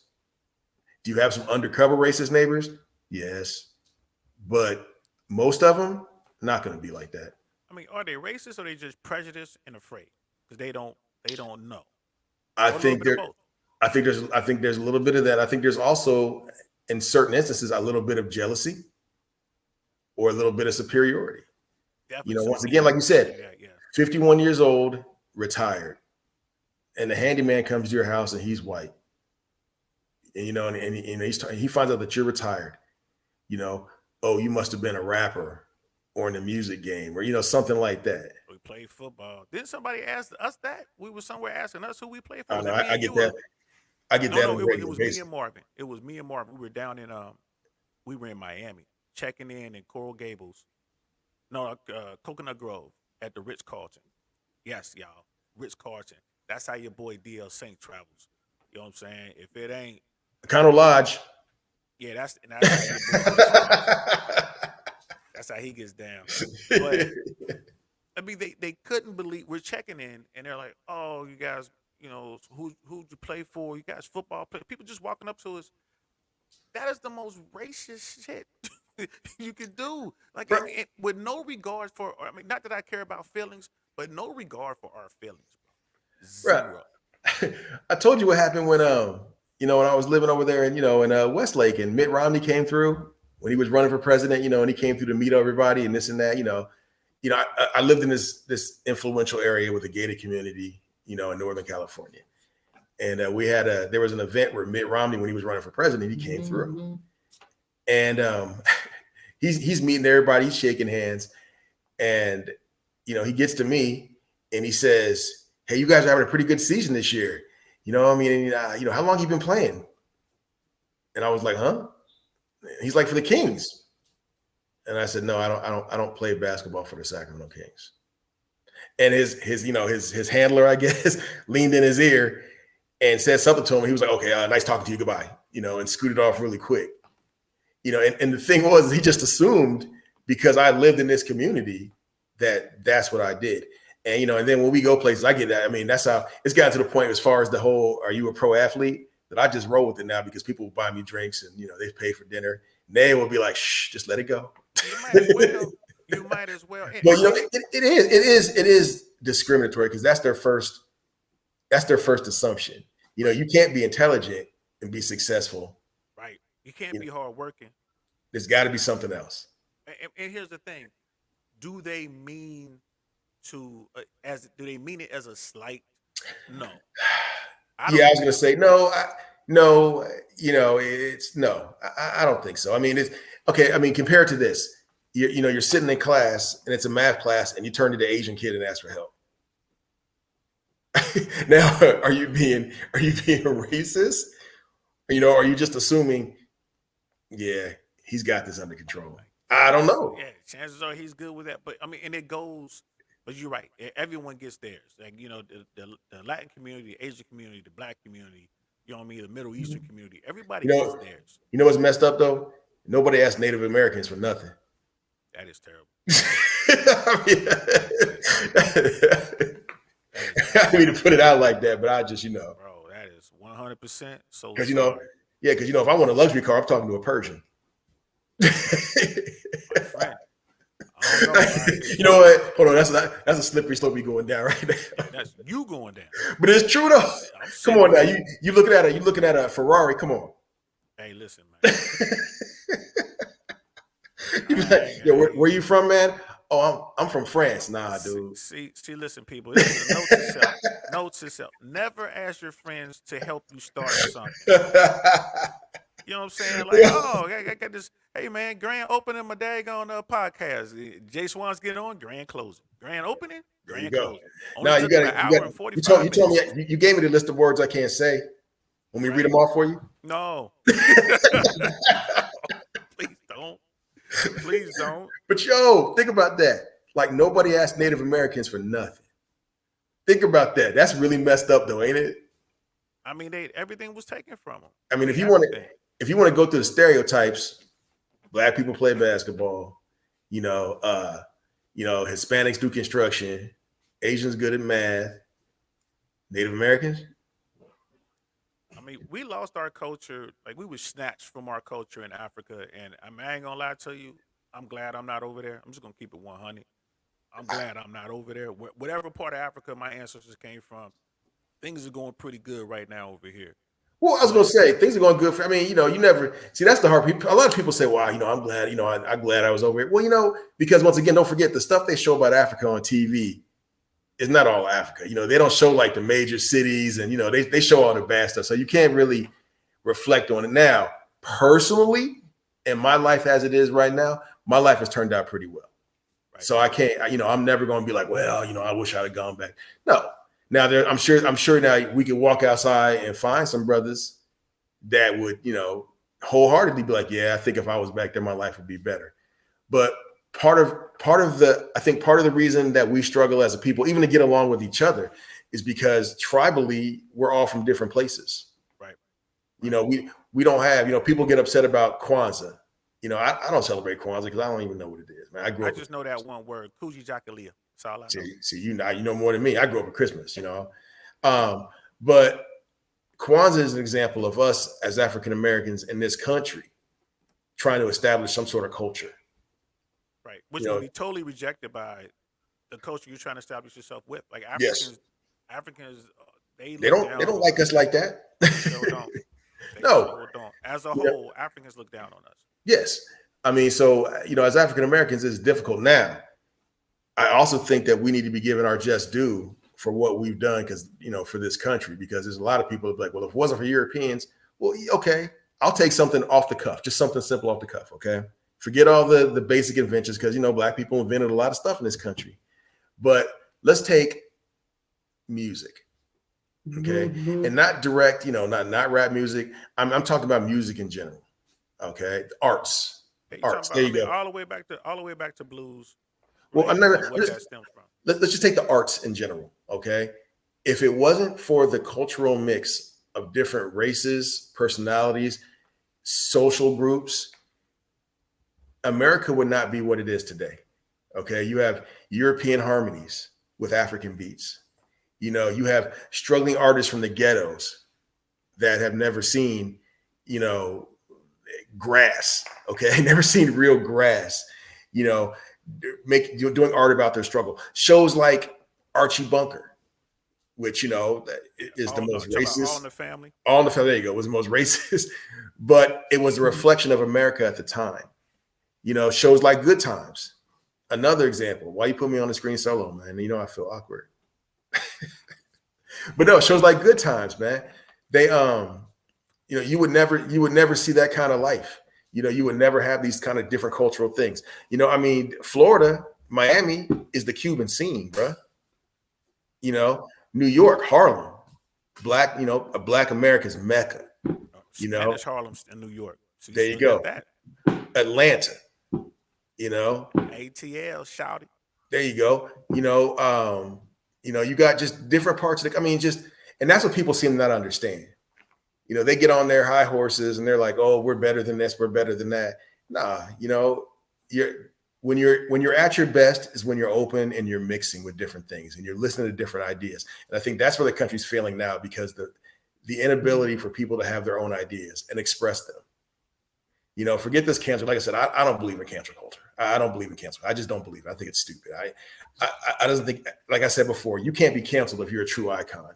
I think the problem is that what these young kids think, okay, free speech is the ability to discuss ideas and express your opinions and be wrong, you know, or have different opinions than other people. Okay, you can say your thing, and if you truly believe in what you're saying, you know, you can have a discussion about it. You know, it's open. It's an open forum. I think what freedom of speech has turned into for some people is, well, you can't say things that make me uncomfortable because now you're stifling my freedom of speech. You know, conversations are supposed to be uncomfortable. You know, you're supposed to be able to say things that you know some others don't like. And when you say something that somebody else doesn't like, there's consequences for what you say. All right. You have the right, you have the freedom to yell, you know, fire in a crowded room. But when you get run over or you get arrested, you know, you failed that. You know, you have the right to say that Adolf Hitler was right and just in everything he did. Yeah, but they got to deal with a whole bunch of upset people. Yes. Well, you know, but here's the thing. You know, if I truly believe that, then I'd be open to that criticism. I'd be open to, because I'd be able to explain why I believe this. All right. And someone who disagrees with me has the right to come up and say, I disagree with you, and these are the reasons why. Now, if your way of dealing with it is, I don't want to talk about it, I don't want you around, I don't ever want to hear from you again. Okay, because I can sit here, like I said, if someone told me, well, argue why Adolf Hitler and the Nazi movement was good. And I would say it was good because, you know what? There was a lot of medical advances and discoveries that came through, you know, what the Nazis did to the Jews. Right. Now, this is an example, people out there. We're not saying Yeah. what Please to don't. do. Yeah, don't. Right. Yeah, I'm playing Right. devil's advocate now. Playing Okay. devil's advocate, and because think about it, this is a space where people can clip that, and all you would see online was what you just said. You know what I mean? Just that clip, and then You know, which would go into, and what would happen is they would take that clip and they'd play it all over the place, and they would be like, "This is what he stands for," yep. and See, then, and black then guys like Nazis. That's all they'll have out there. yep, It'll be a clip of me saying black guys like Nazis, and it'll yep, be out there. and nobody will take the time to come talk to me about it. Nobody. Now, if somebody said, "Well, you need to apologize for that statement," I'd be like, "Hell no, I ain't apologizing for it," because if you listen to the 3 seconds after that, you would hear exactly what happened. You Because there's know, nothing to okay, apologize for. Like I didn't do anything. It's exactly. devil's advocate, Like and I've said this to you before in the past. Isn't that free speech? What if someone really felt that way? Isn't yeah, that truly free speech? it is. It is free speech because if they feel that way, then I should have the freedom to say I disagree with you. And these are the reasons why I disagree with you. Instead of, you know what, Don, I don't like what you said. You're never going to be able to say it again. Ever. Ever going to be able to discuss it again. Because if you don't hear the other side of things, okay, then how do you learn? How do we learn as a people? You don't. You don't. You know, and that's the problem. Like I said, the Joe Rogan thing. Hold on a sec. Let me see what's on. That Joe Rogan thing. I mean, he like they like you said, they tried to cancel him, which I think it's going to end up working because he's already started kind of a new channel on YouTube. I've noticed that. Has he? Stuff, I'm gonna look it up because yeah, his stuff's I'll coming watch it. under like a new name a little bit, but it's him. And but they took little clips, and they put them all together. Like you said, it sounded really bad. He said, he's like, "Oof, that sounds Right. bad." I can't Okay. sit through it. It's really difficult. In fact, I've never been, but at the Civil Rights Museum, I guess in D.C., there's part of the exhibit is they'll have you sit at a countertop. They do a mock up of a Oh countertop. yes, I heard about that. Right, and Yeah, they have you sit there and you put your hands in these little spots, and when your hands are on the spots, you can hear what people were saying. what Yeah, these people endured. It's not like they made it up. It's actual footage of what people were saying to our ancestors.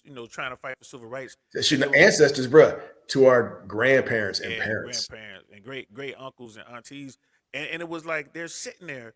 And like my dude Rashawn was telling me, he was like, yo, man, I can only have my hands there for like 20 seconds. I saw like a take. I was ready to swing. I was like, imagine they took that for hours. Yes, I mean, just think. See, but you know, and what they were trying to do is they didn't want to hear. That's kind of a good example. The people that were screaming at them didn't care why they were there. All they know is that they wanted them gone. They didn't want to see them. They didn't want to hear them. They just wanted them gone. Yep. So, in a sense, that's 1950s, 1960s cancel culture. We're going to scream at you. We're going to harass you. We're going to call you names and everything else. And if you don't leave, we're going to beat you. Yeah, spray you with fire hoses. Yes, that is 1950s cancel culture. Because now what happens is when somebody's mad at you in your space, what do? They go after your social media. They go after your YouTube. They go after your work. They go where you work. Yeah, doing everything they can to remove you, to dislodge you from your life. Wow, that's powerful. No one, I've never, you know what? I've never heard nobody say that. So, and I made a mistake. I'm new to the platform. We're recording. We're good. Once we're done, it'll automatically upload to YouTube. Yeah. But I must have hit the wrong icon because we're not live. So that's why I couldn't find it. I was looking for it. We're not actually like live right now. And Lakita was trying to find us, and I had to send her a text like, "Yo, you're not gonna be able to find us. I messed up." So, but we are good. Like once we're done, and I hit end broadcast, is gonna upload right to YouTube, so it'll be out there. Man, I never thought of it that way, but you're right. This 1950 cancel culture is is today's cancel culture. It's the same thing. They're trying Yeah. to stifle your voice, and if we don't like what you're saying, we're gonna shut you down. And Yeah. and this might even be even worse, to be honest with you, because you said they're going to HR. They're Well, making it impossible for you to earn a living. well, it's worse in the mental sense. You can't compare what they were doing. I mean, they broke those people physically, broke them. Well, yeah, they didn't break their spirit; they broke their bodies. Yes, exactly. I mean, they killed and murdered people. Now what they're doing is, like I said, they'll destroy your life. They'll make it so you can't earn a living anymore. They'll make it to where, okay, this is going to be controversial. Kyle Rittenhouse, all right. Kyle, he went to court. He did his thing. He won his case. All right. Kyle is never going to be able to be a regular person. True. Never. The man wanted to go to school. Well, not just him, Zimmerman as well, but different circumstances, but the same kind of thing. Even Zimmerman. Okay. Even Zimmerman, same thing. He went to trial. He won his case. Okay. OJ, same thing. Trial won his case. Yep. OJ went to trial, won his case. But because people are so enraged by what they did, they can never leave those people alone. Zimmerman, I mean, his life is ruined. Only reason Kyle Rittenhouse's life isn't ruined is because we're in a different time. People just give him money. They just donate money to him. Yeah, because Zimmerman was stupid, right? And what he did, and it's sad because you have to ask the question: had Zimmerman shot a teenage white boy in the same manner, what would have happened? Right? And that's the problem with America and our class system. Our class system is unlike any class system that I've ever studied or read about. Right? In America, you truly can jump classes, right? Like you really can. Like if you're born poor and white, right? You can die a billionaire. Yes. It's possible. Now, as a black guy, you're born poor and black, you could die a billionaire, but the access isn't the same. The white billionaire is going to have more access and therefore more opportunities than the black billionaire. And, right? Well, people will say, see, my example of this would be, when a white kid gets on the elevator, do you grab your purse and try to hide it? Do you think about getting off? Or do you go get it? Do you wish you put your bulletproof vest on because when an older white guy gets on the elevator, because the odds are if it's going to be an active shooter, it's going to be an older white guy. And the sad part about that is the darker your skin, the more uncomfortable people get. The more uncomfortable people get to the point where they almost always strike up a conversation because they're dying to see what type of person you are. Well, I mean, if you or I walked on an elevator with a bunch of older, say white women per se, they may be a little awkward, but it wouldn't be anything. Let Wesley Snipes walk on that elevator. That's a great point. It would be a whole different vibe. That is a great. The darker you are, I never thought of it from that point. Really, I mean, seriously, and you could be the nicest guy in the world. I guarantee. Here's a perfect example. Here's a real world example. If me and Marv went somewhere, I was just thinking of Marv. I was just thinking of my cousin. As soon as you said it. If I walked into the clubhouse, up here, I walked into the clubhouse, nobody knew me, people would talk to me. They would probably be a little bit like, but they would talk to me. Marv walked in there, I think people would be real nervous. That's crazy. That's true, though. And and once again, and to me, Marv was like the nicest guy in the world. He is. He looks like the nicest guy in the world. Smiles, lights up the room, nicest guy in the world. But I guarantee, and I could walk in there with an attitude, and they would still, I mean, but this, this is human nature. This is what people. I mean, like I said to you before, man. Like when our generation dies, there's going to be some major changes. It's our generation and beyond that are the problem. Because we're the generation that grew up with interracial relationships. We're the generation that we grew up starting to see those type of relationships. They were still a little taboo, but we were starting to see them, depending on where you were in the country, kind of thing, right? Yeah, well, you saw it way more than I did. Yes. I grew up in California. Now, our kids, it ain't nothing but a thing. You're right about that, and it's. I'm glad you brought that up because it allows us to segue into something I wanted to touch on, right? And we talked about this earlier. The state of dating in America. Have we reached the end of morals in relationships? Like I said before, man, I don't think a whole lot has changed, man. I think it's the bubbles people moving. I really believe that, man. I really believe. I mean, the difference is that okay, like we talked about earlier, we talked about women, girls. They're not doing nothing now they wasn't doing before. The difference is with that one exception. I mean, what's that exception? they can't hide it Why can't they hide it? because of social media. They put it on social media. Yeah, they can't. Yeah, social media. They can't hide it. Like you said, like the woman we was talking about earlier and the stuff that she was doing. I mean, she wasn't. I mean, bro, think about it. We used to laugh and talk about this stuff, like how and this is when we were younger, how girls can be like, they can go out somewhere and be freaks, sleep with 1,000 dudes, and they come back home and be like, I'm a virgin. Let's talk about a friend in the ATL. We're not Yeah. gonna say names. We're not gonna say names. The one we fought over? Yeah. Yeah. You And still thank owe you me for for letting that. me win. Hey, Yes, you owe me for that. hey, Like, got a bottle for you right now. they came back talking about it too. That's what made it so bad. Bro. Can't be like, woo. Bro. Yeah. To this day. Woo. Hey, that's top 20 right there, cuz that was a tussle.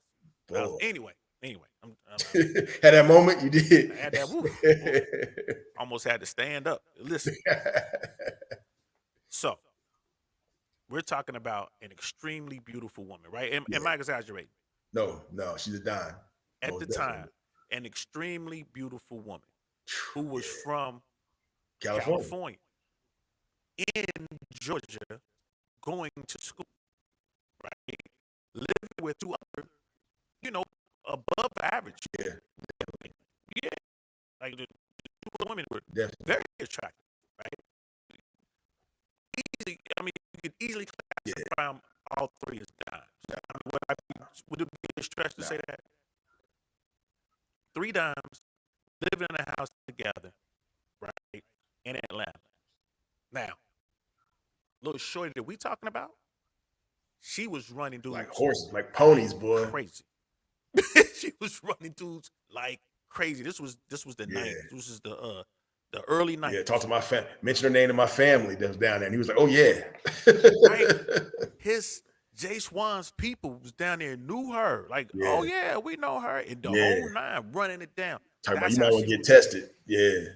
Bro, running bodies like that. You know what I'm saying? Now, and I was protected. Oh, yeah. Because, boy, matter of fact, she had a box in her drawer. That's how she was running it. She kept condoms right there in the nightstand. But here's the thing. Like you were saying, she was doing her dirt for 3 to 4 years in Atlanta, then goes back to California, still a dime. Yep. Right?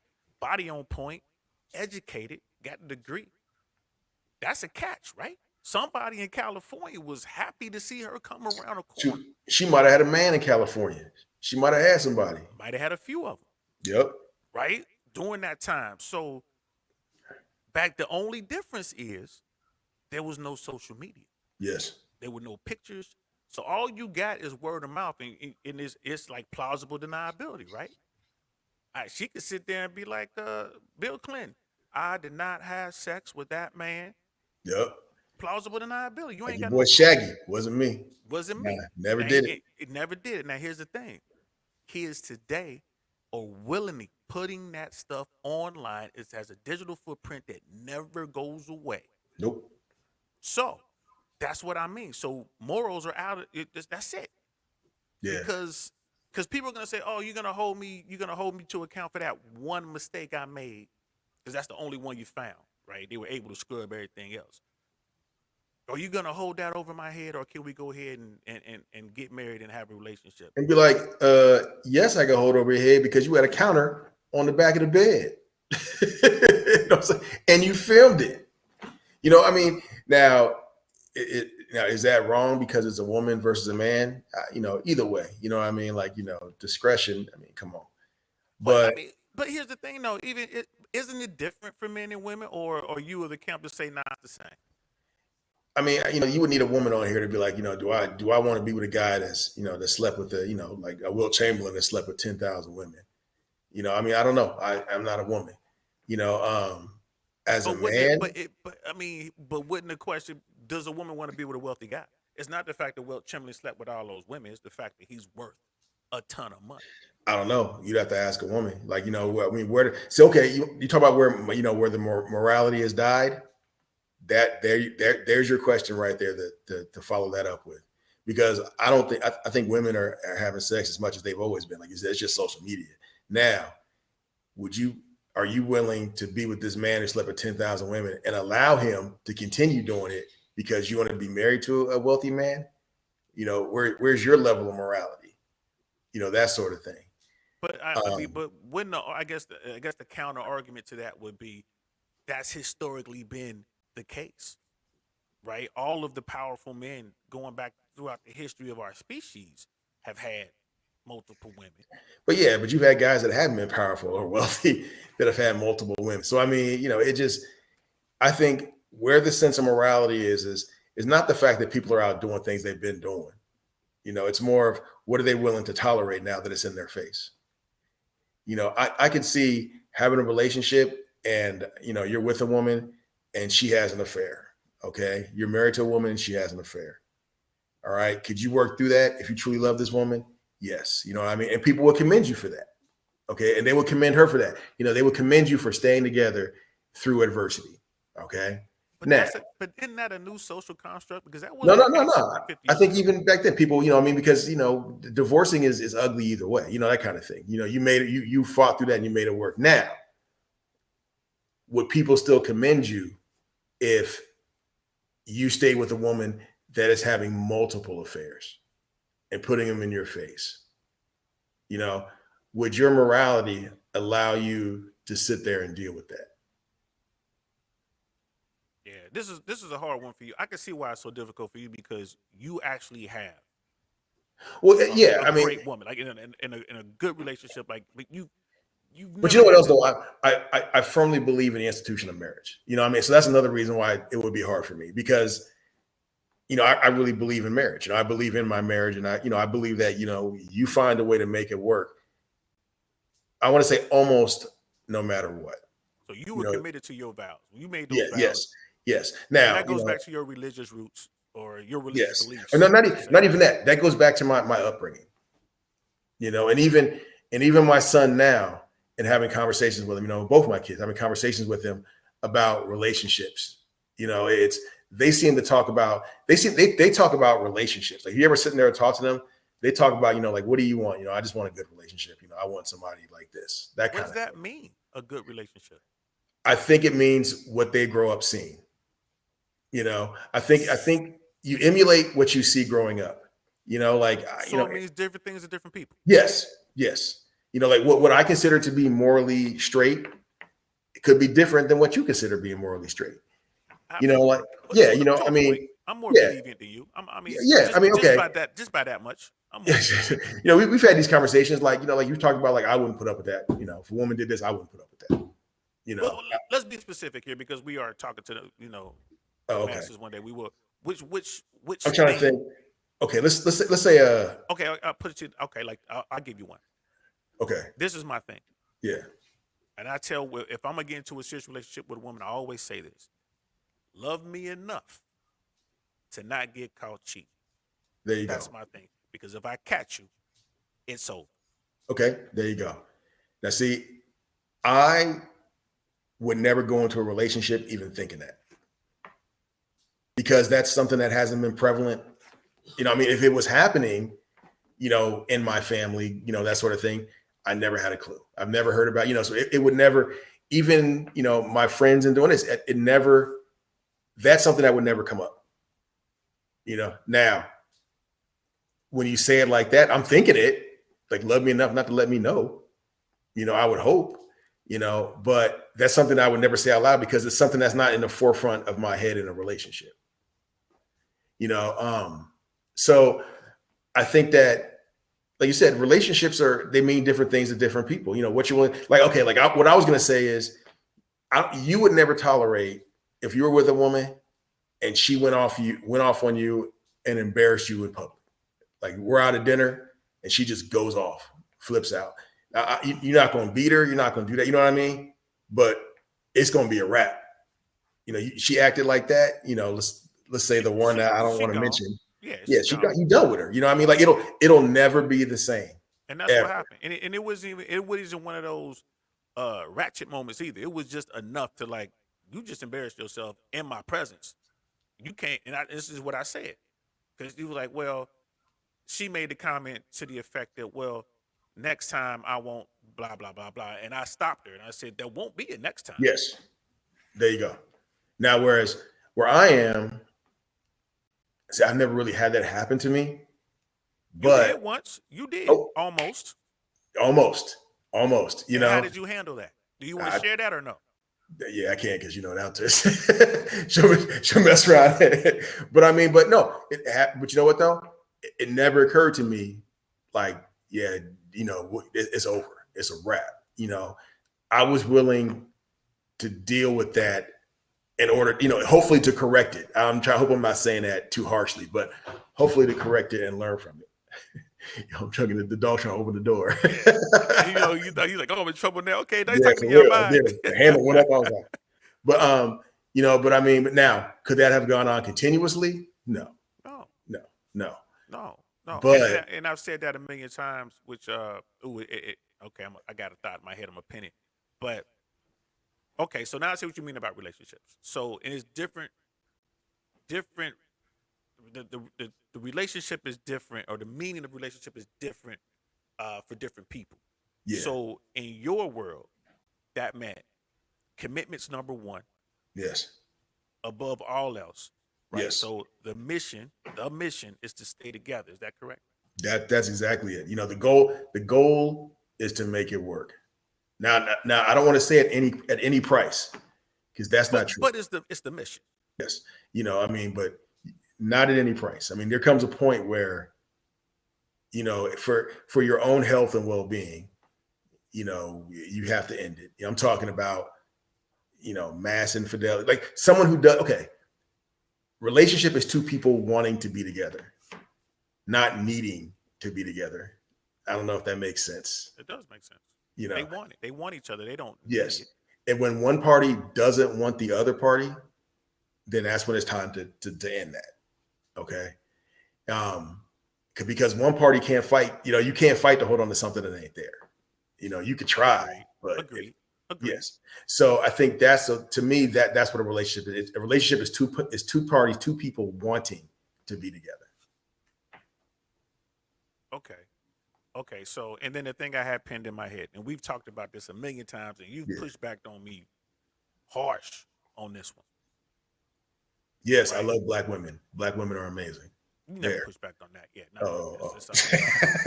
After you got the brag, it was a wrap. All the girls, it was over. It was 100%. Bro, there was 31 different flavors. Yeah, he was. I could tell you, his eyes were this big all the time. Like, oh my God, look at her. Ooh. So, but anyway. Yeah. With regards to the relationship, I said to you that you are the man of your house. And I also said to you that there are a lot of men in relationships that the society they're calling them beta males, that let their women run their lives. Yes. And those relationships are the ones that I feel are in that 50% of relationships that just don't work. Because yes. I don't think that you can have that. Well, that goes back to my two parties wanting each other, because and I think in that type of relationship, the beta male wants her, but she just wants to control it. She wants him, but she wants to be able to control him.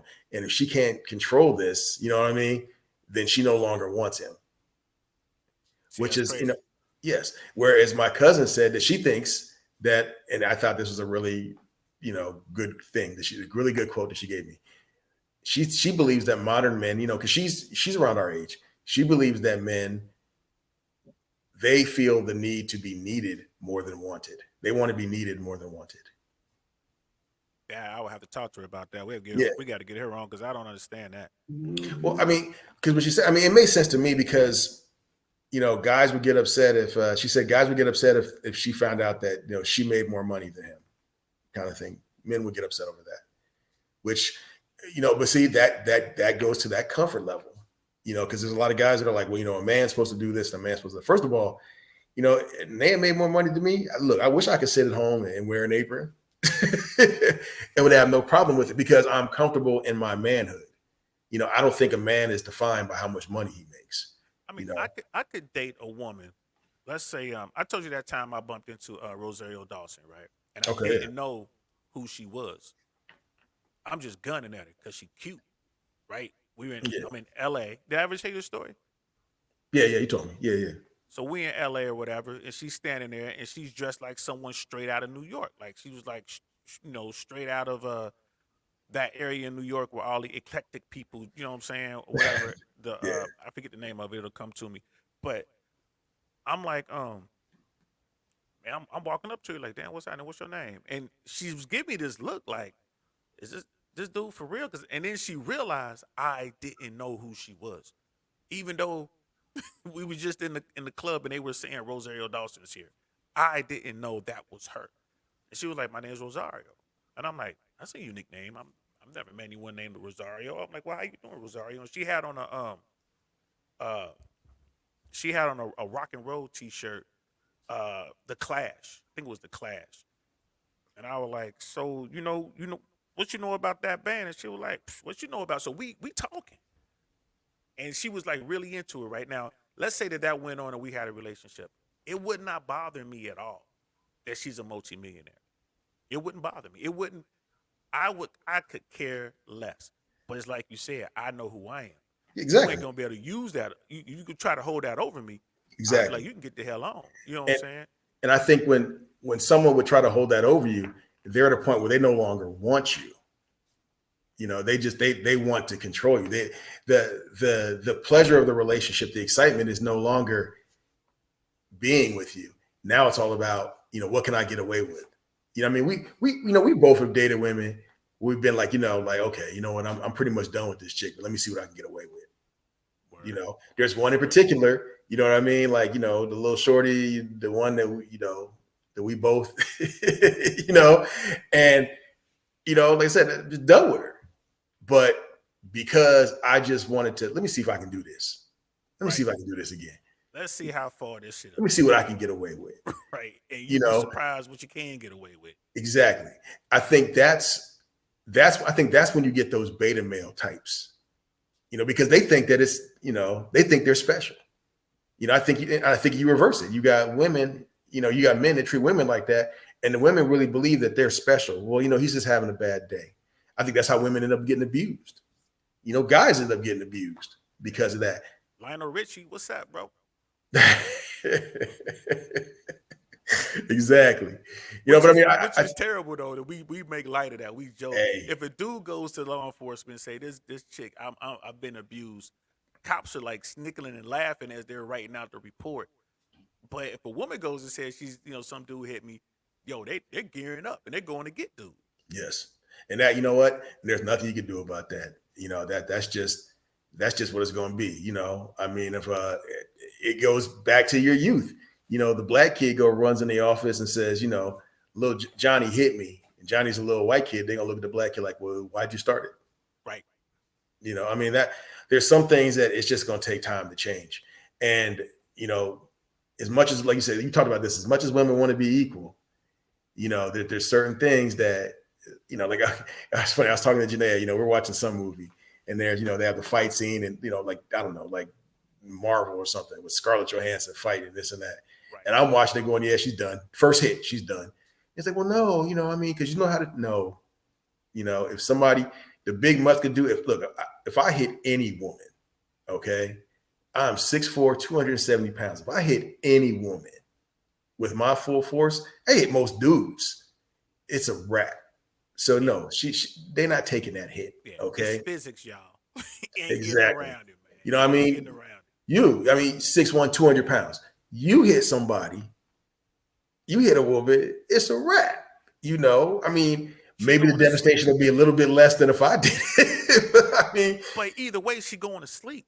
Be it you hitting her or me hitting her, she going to sleep. You see in the movies where these women be getting hit by these, no, it's, and that's a key difference, okay? And that's a key difference. And I have yet to meet a woman that will say, well, that's not true. Okay, now I'm sure if we had a panel of, some young girls in here, I bet us, like yeah. to be on the other show, Like, I'm yo, sure like one of them would be like, well, not me, because blah, blah, blah, blah, blah, blah. more than No. one of them. And we talking about Fresh and Fit. Shout out to my people, man. Fresh and Fit. That's Yeah, what we I talking don't, about on their panel. There's yes. always, dude. I was in the studio one night, and there was a girl in there saying how she, you know, I can go fight war. I can handle it. I can handle combat. And it was after the cameras went off, man. I had to talk to her like, yo, do you even know what you were asking? Like, we ain't gonna talk about the physical part of it because Myron already talked to you about the physical part of it. You know what I mean? But let's talk about the mental part of it. Yeah. Who wants to be around that? The Well, sights, the sounds, the smells. what's crazy is that the people that always talk like that are the ones that never served. Never, and she never served. She never served. Like, you serious? Like, you don't want to be around that. Like, it's the suffering. Like the But you know what though? It's cool to say it. It's that bravado. She's up there with her girls, on TV. I'm gonna say this now. I got a guy that I know, around here that was talking. He's going on this hunting trip, and he was talking about, I'd really, I wish they would, I really would like to be, like to be able to hunt people, and he was serious, because he's a big time hunter. He's hunted everything on the planet. He's one of them kind of guys. And I told him then, I was like, well, just be careful because when you're doing that, they shoot back. yeah, honey, I could handle that. Now, I talked to him the other day, actually 2 days ago, and I said, if you really want, we talked about that. You really want? They looking for people in Ukraine to come on over. I was just about to say that you are in luck. And he was like, well, I got my business here, my family, and blah blah blah. The excuses started flying, and I was like, take some leave, take some vacation time, go over there for 2 months. No, the excuses came out. Like I said, everybody's bad, until it comes time to be bad. And that reminds me of Inglorious Bastards. I don't know if you ever saw that movie with Brad Pitt. That's good stuff. Yeah, so what is it, the bear Jew? Yes. So, but Brad Pitt's role in that was amazing, and my favorite line in that movie, and it was like talking to a captured German. He was like, the guy's like, I'm not in the war business. I'm in the Nazi killing business. And cousin, business is a boom. Right? So that's old boy right there. Like, oh, bro, you saying you in the people killing business? Well, go to the Ukraine because right now business is a booming over there. Go do it. I watched a video on YouTube just the other day where they showed some some Americans that had gone over there, and they they got in the car with the Ukrainian dude, and they're in the car, they're showing that, dude's got a cell phone or whatever. They're showing all of them with their guns and all this other stuff. And the Ukrainian guy's driving. He gets to a point, and the American dudes, they don't speak Ukrainian. Dude don't speak English, and he's like, he's talking. They're sitting there in the middle of the road. He's like, get out. So it's like, they realize, oh shoot, get out, because the rounds start coming. So they're running out, and these badass Americans ready to go fight. Two of the dudes left their rifles in the car. They jumped out of the car and ran, and they don't. Now, mind you, the rounds weren't going off in front of the car. You could just, gunfire. You just hear the rounds flying. It sound like bugs. Yeah. They jumped on the ground outside the car, and the guy driving it, he kind of, he looks out, looks at his camera phone, and just shakes his head, and then just drives off slowly. And then and they I think he kicked their rifles out or something. So they pick up their rifles and. They go to this house that's right there. I gotta find that video again too. It's kind of funny to watch. Yeah, send that to me, bro. So they go to the house, and and they're like, you hear one guy going, "We gotta clear the house. We gotta clear the house. Go in the house. Go inside." And they're all just kind of standing there. So one dude finally goes there. And he's like kicking the door, and then finally goes in, and they're going in there, and I mean, it just looked like a mess. And I'm like, these are the people that are like, you know what? I'm ready to do this. I'm ready to do this. And when the reality kicked in, the fear kicked in. I bet you, I just watched it the other day too. I'll be able to find out pretty quick. Man, find out because I watched the video. I think I sent it to you. They were with the Ukrainian, looked like a squad. It could have been a platoon, but it was like a squad of the platoon. These guys were going forward, right? And then they made contact, right? So these guys are getting down. You can hear the rounds impacting around them. And this guy's holding his camera, he's trying to do this and that. And there's one dude just walking around. Just walking around. Hey, you come over here, you come over there. It's all in Ukrainian. And I'm like, who trained these people, bro? Like they are. It's contact. It was contact front, bro. It was right there. You know what I mean? We are going. It was live. It was rain. It was rounds going down range, bro. And these guys are just standing upright, walking around. Everybody else is like trying to hug the ground. It's because there's no training. It's just Exactly. Exactly. Absolutely no training. You'll find it, get it to me. But yeah, man. So all right, we're 2 hours in, man. Let's wrap this up. It was one last thing I wanted to run past you. Right. So my daughter is 13 years old. For everybody out there who's going to be watching this, she refuses to acknowledge gender. Right. To what? She refuses to acknowledge gender, her gender or anyone else's gender. Like, why is this a thing? Because I mean, I had to talk to her for 45 minutes. Tell her like, you are female. You're a girl, right? Like it or not, you a girl. You can identify with whatever you want to identify with, but you are a girl. You know what I think that is? I think that is that social media stuff. I mean, because that whole like you can't call somebody sir or ma'am now, and you can't use him or her. You got to use, I think that part of that is social media. I mean, okay, think about when we were growing up, right? I don't know if you remember this. On TV, they had the child abuse hotline. Yes.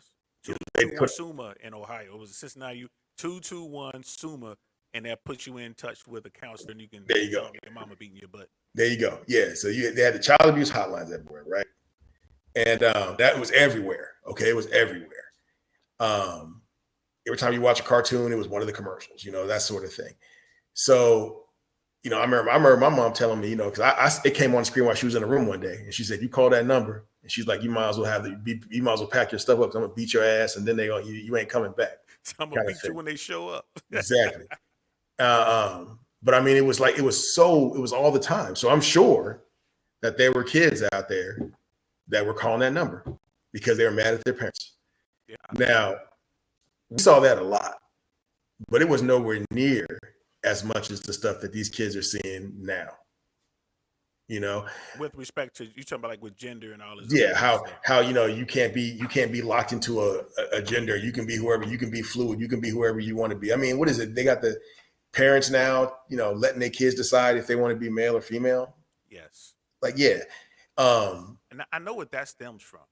That stems from a very, very rare medical condition. Like you've heard of hermaphrodite or whatever. Like you're born with both genitalia.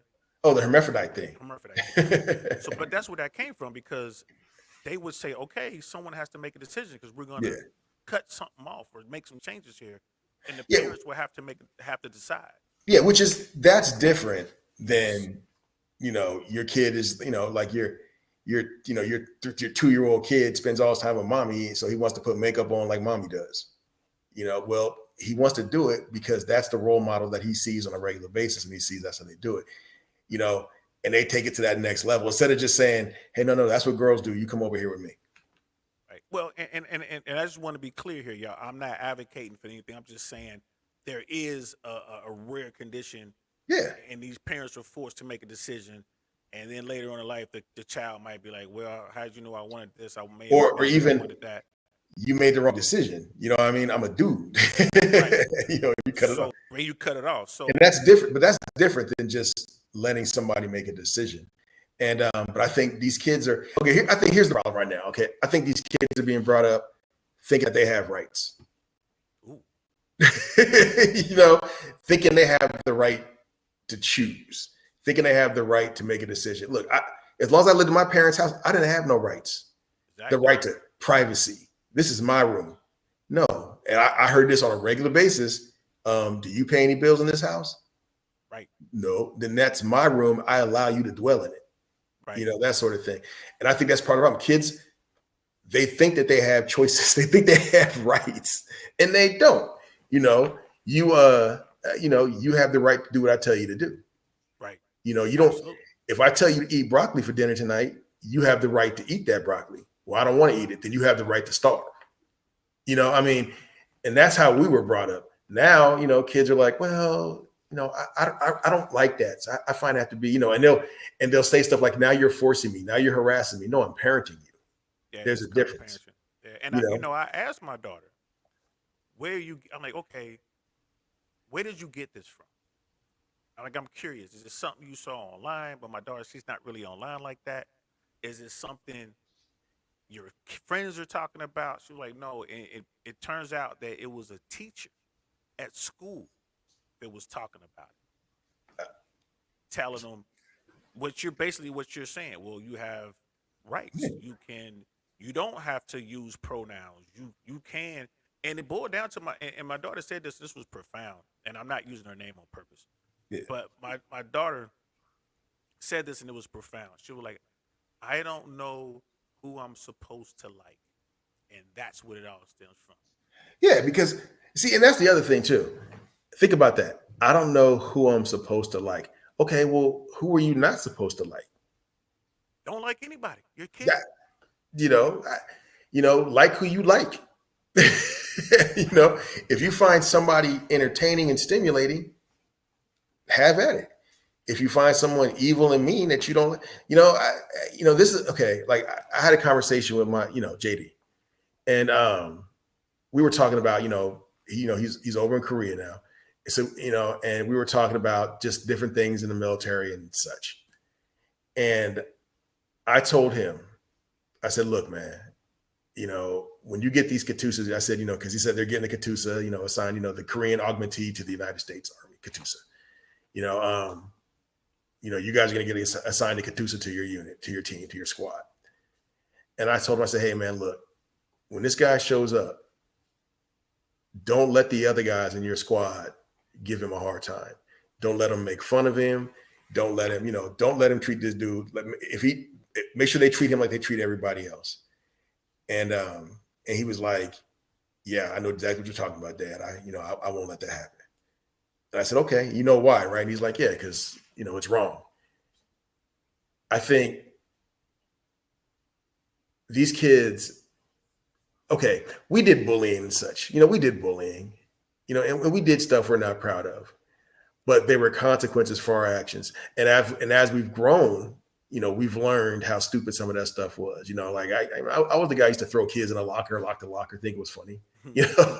I was the jocks versus the nerds kind of thing. Yeah, we throw them in trash cans. You actually put them in a locker. Yeah, I actually put dudes in trash cans. We're doing that in the Army, But instead of them talking to these kids like, hey, you know what? That's just wrong. Okay. You can't do that. You can't put Johnny in the trash can. Now you're on detention. What they've done now is like, they've stifled the natural, I want to say the natural order thing. I don't know if I'm even saying this right. Like, I agree with you though. I think that is the natural order of a thing. Yeah. Boys roughhouse. It's like puppies. You're always fighting for superiority. Okay. Girls, they're fighting to be seen. Okay. They want to be seen. They want to be liked. That's the makeup. They want to be pretty. They want that attention. And dads used to say, hey, you know what? You're beautiful the way you are. You don't have to be a slut. That kind of talk. All right. Keep boys. The pole. That was a dad. There you go. Boys, you know what? Hey, yeah, you fought this guy. What'd you fight for? Well, he took my candy bar. Well, you know what? That was stupid, son. Okay. And that's not what a man can take an insult, that kind of thing. Right. And keep him out of prison. That's your job, to keep him out of prison. There you go. Well, he said something about my mother. Okay. You know what? He earned it. but next time you don't beat this boy until he's unconscious. You hit him in his nose. A bully, punch him in the nose. You were taught to taper it, not take it away. And I think that now what's happening is, instead of dad saying, hey, you're beautiful, men, boys will like you for who you are, that sort of thing. Now it's like, well, you should never be seen, they should never look at you. You are not an object. They should want you only for your mind and blah, blah, blah, that sort of thing. And boys, you should never put your hands up. You should never be aggressive. You should never. And I think it's confusing kids. Right. And especially at a time, my daughter's 13 years old. Yes. And when she said that, like, I don't know who to like. So that No, okay, now wait, that wait. grown. When she says that, is she talking about like she doesn't know who to like as far as like, like have a crush on girls or crush on boys? It was a little bit of that, and it was Okay. also a little, I don't know what group to be in. Do I be with the jocks? Do I be with the nerds in the band? Am I with the tech kids over here? Like she didn't know. Ah, went through that with JD. All right, Went through that with JD. I don't know where I fit in at. Now, mind you, it wasn't like, I don't know, because he's like, I like girls, that kind of, it was never that. It was always the issue of what social group do I fit in? What social group? And that, see, and once again, that should not be a teacher thing. That should not be a teacher thing. That to me is a parent thing. I think the teachers overstepping their bounds a little bit. Like maybe Well, the see, parent and teacher should have said that. and that's why parents are doing that. That don't say gay bill, and that's why people are so supportive, and which I agree with some of that part of the bill. Like, see, that's something we could talk about in other episodes. I agree with some of that bill, but I don't agree with it because there's a part in there, there's a provision in there that states if your kid displays certain behaviors or homosexual type behaviors, that the school is supposed to report that to the parents. All right. And have a sit down with the parents and the kid and discuss this. So what kind of training is that? Like, how do you? Is it overt? Like, you know what I'm saying? Well, okay. I know you love your child regardless, and I love my child regardless. Okay, no matter what. But you got some people out there. I mean, and we know people like this. They would shun their children over that. Yeah. Yes, and that's the problem I have with. I mean, man, like, education is. That's why teachers should be paid so much more money. They should be. They should be paid so much more money because, first of all, well, okay, here's part of the issue too. Parents are not raising their kids anymore. The school's raising their kids. Yeah, society is definitely raising children. Because all right, here's the thing. See, now we started something else now. Yeah, and I'm looking. I'm like, man, this is gonna go longer than I thought. But here's the thing: when we had this talk, my daughter and I had this talk. Yeah. I said that. I mean, I told her, I don't care who you can like whoever you want. We want to like boys, that's fine. You want to like girls, that's fine. And I can like both. You sure can. You can like both. I don't care. If you want to fall in love with that telephone pole over there, that's fine. So long as they treat you right. Yes. If they don't, they're gonna have a problem with me. And my daughter, we know we laughed or whatever, but she understands that. She, and because I'm that type of parent. And that's a legit conversation. I mean, at that age, that's a legit conversation. Yeah. Yeah. I didn't need that conversation when I was 13, but you it would grew have up been nice differently. to have. I did. It would have been nice to have anyway. Yes. But I mean, you grew up differently. I mean, you grew up with once again role models, good or bad. You had role models. Yeah, I did have that, and it was bad. It was all bad, but I had that. But yes. But that was to your point, though. No, teachers should get paid more money because they have to deal with this. Because if I'm a teacher, you can be a boy who is a little effeminate and not be interested in an alternative lifestyle. And same with a girl. You could be a girl who likes the roughhouse. So you could be a boy who grew up with his mom, no dad, and his mom is, she's doing the best she can, but little Johnny's a little feminine, but he's not, I mean, and I know guys like that, guys like that, it happens. But as a teacher, I mean, okay, think about this. So little Johnny's a little bit feminine, and teacher says, I noticed that you seem to gravitate more towards, the girls. So, I'm going to have you talk to somebody who is like yourself, and puts your son in touch with a gay man, which I'm not saying he's getting molested. Okay. But gets him a gay man as a mentor because the teacher assumes that he's a gay child and he wants him to have the best, gay life going forward. Yeah. Because he checked 5 out of 6 boxes in their, training and their alternative lifestyle observation training. Yes. So now I got to put you over here. Here's the flip side to that.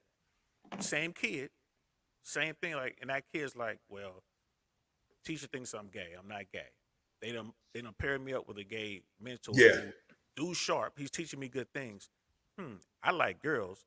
My girlfriend goes to the bathroom every day during this class, with a hall pass. Let me get a special hall pass so I can go into her bathroom with her. Now that system's getting exploited. Yep. And kids will figure it out. Ooh. They'll figure it out. Ooh, man, let me wrap this up, man. I got to get ready to go, man. Yeah, bro. Like I just wanted to throw that out there, man. This was great, bro. This was great. Like I said, we're off and running. Next time, come up with some stuff, man, because we definitely could talk about that. Yeah, I mean, see, like I said, if there's a way you could chunk this up in like the 10 or 15 minute segments, I think you would get more. I'm just gonna Yeah, put it up there for now. Like we're just blasting segment yeah. content for now, and then as we get going, as I start getting some notes and some feedback, I'll figure that part out. But I mean, I can do that. I have the ability to go back and edit. I'm just not editing right now. Okay. That's all I meant by that. I'm just not editing right now, but probably will wind up going back and putting up segments and clipping and this, that, and the third. But hey, the next time we could talk, man, let's do a deep dive into law enforcement, bro. Oh, I have I have I have I want to say Thursday. I'm gonna have a guest who was a Marine, very beautiful, young, right? Okay. Recently got a Marine Corps. Once I set that up, I'll send you the link. If you're free, you should jump in because I want her take on, today's Marine Corps. And I also have a friend who is being discharged, commissioned officer who apparently she lost her commission because she refused vaccine. Oh wow. See, I don't even understand that. W- You know, and I want to bring you on. I not to because not to that would you know what that'd be great to talk to her because I would because my thing about this I had a conversation with the guy we were riding motorcycles with the guy that was the Vietnam infantry officer right. and he was like he's against the vaccine and he's well I mean because you're forcing people to do things they don't want to do and it's their body and I said okay well if you let people get away with I don't want to take a shot so what happens when they when now I don't want to take that hill. Right. I don't want to I take don't, I that don't on. want to deploy. Right. My parents told me you constitutionally can't do this to me, and they Right. just start, because I said, look, I said, look, man, okay? Do you really believe this vaccine is going to kill you? You really believe that? And he's like, well, no, I don't believe it's going to kill you, but I mean, you shouldn't have to force it on people.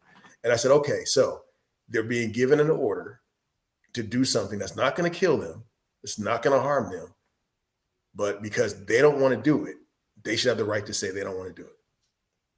And And on I the said, flip side, it probably guarantees them 45% of disability. really? But I mean, I'm sitting there, but I'm like, and he's funny because he was like, he sat there and he looked at me and he was like, okay, I see your point. And I said, exactly. That's all I'm saying. I don't care if you take the shot or you don't take the shot, but when you're in the military, you don't have rights.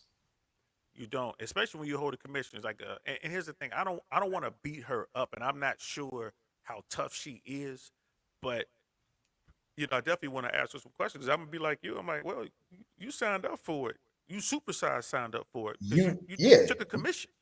Did you not understand? Like to me, anybody that gives up their military career because they don't want to do something, then why did you join in the first place?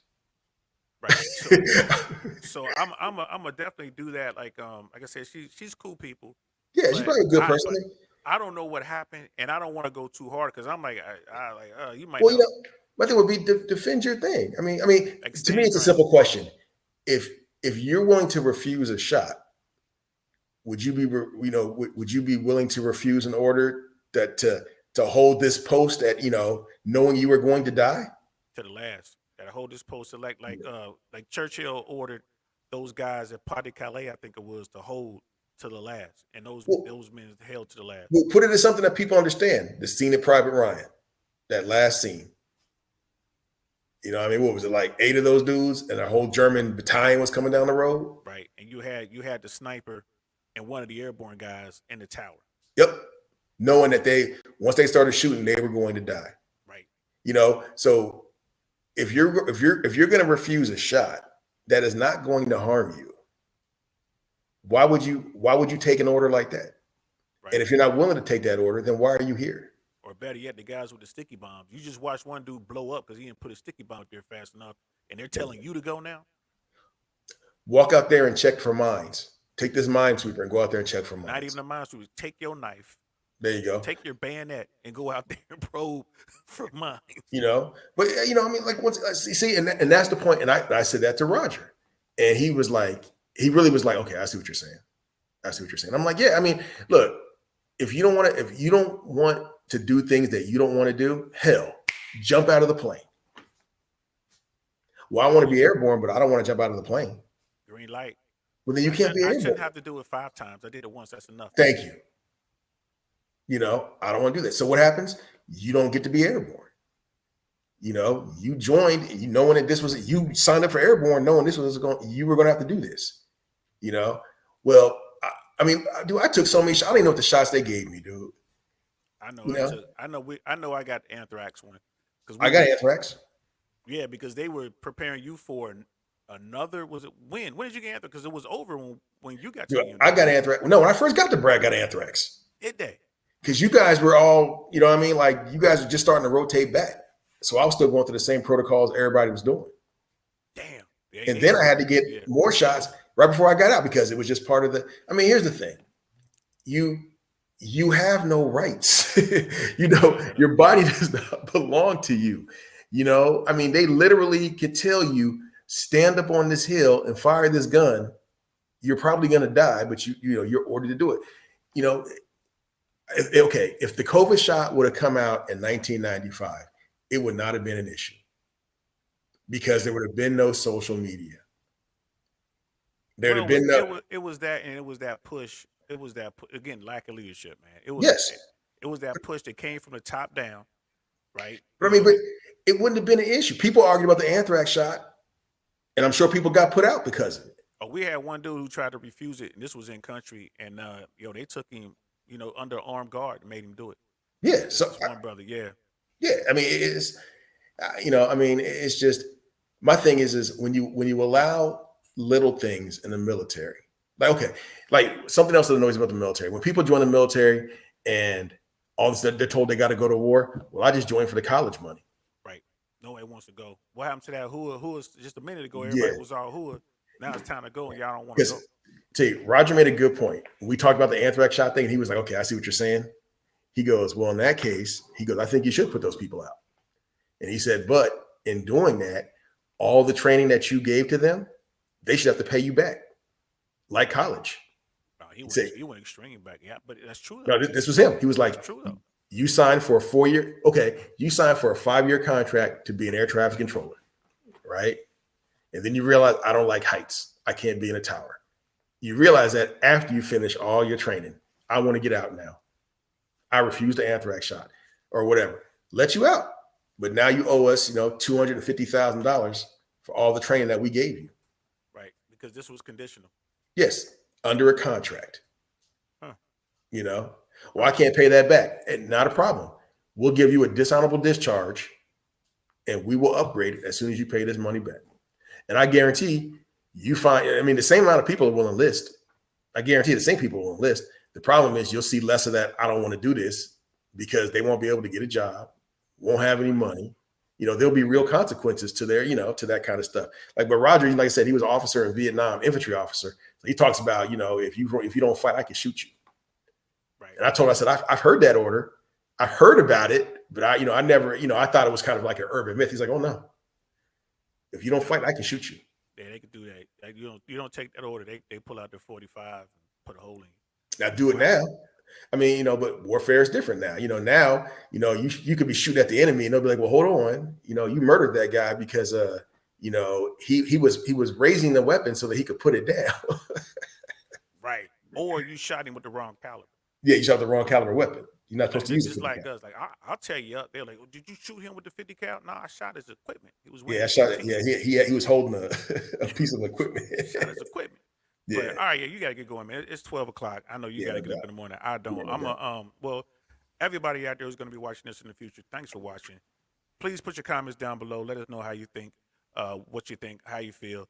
Because we're definitely gonna keep doing this. And next time we talk, bro, let's talk about let's do a deep dive into law enforcement, and then let's do a deep dive into